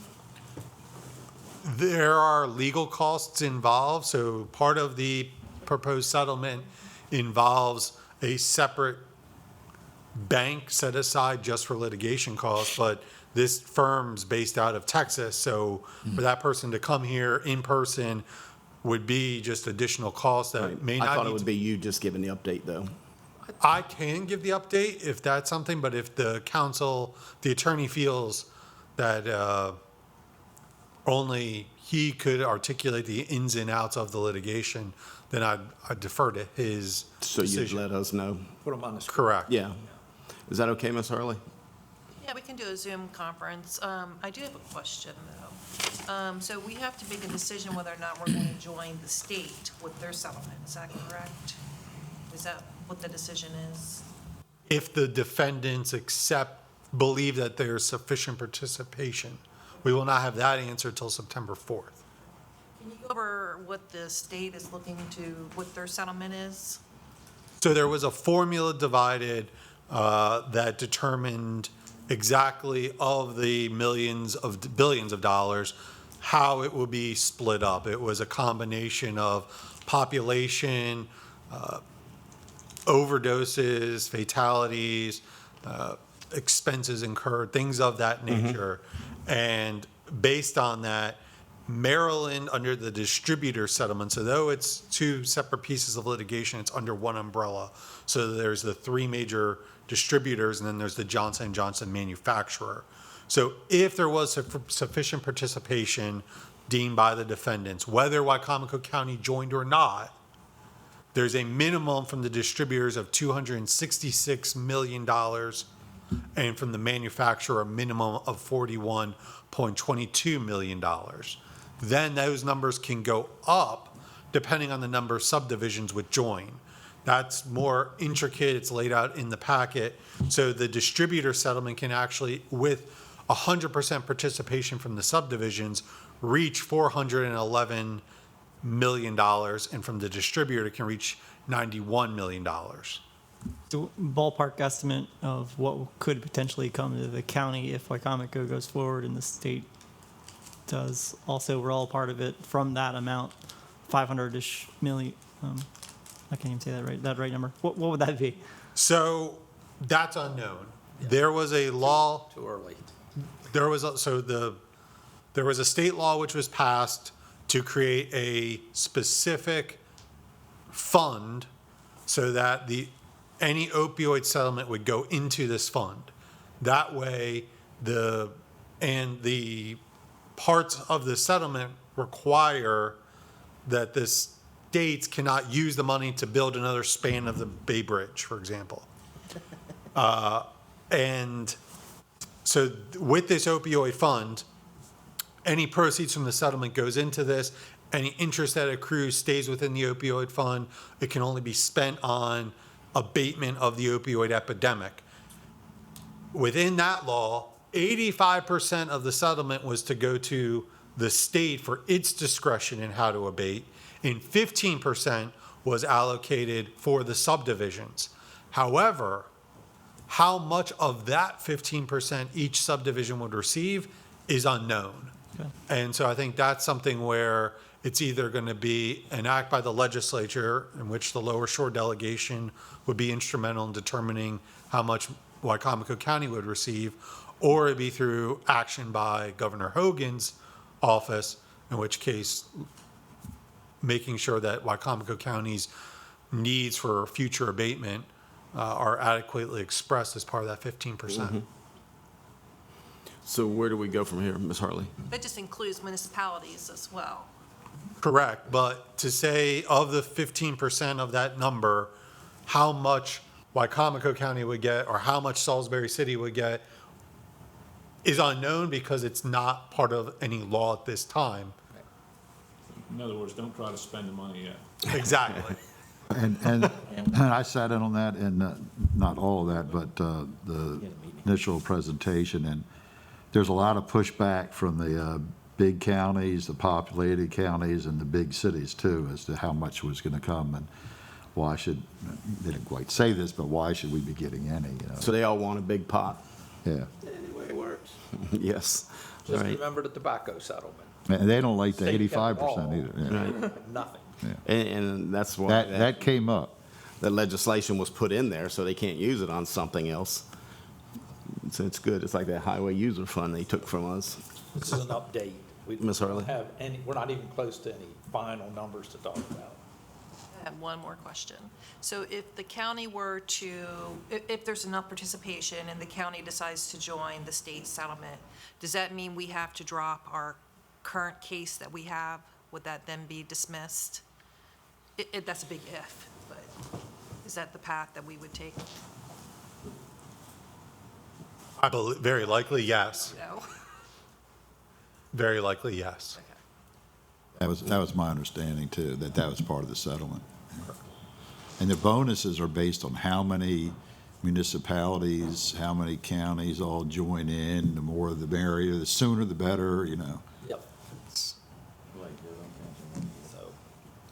Okay. Anything else? All right.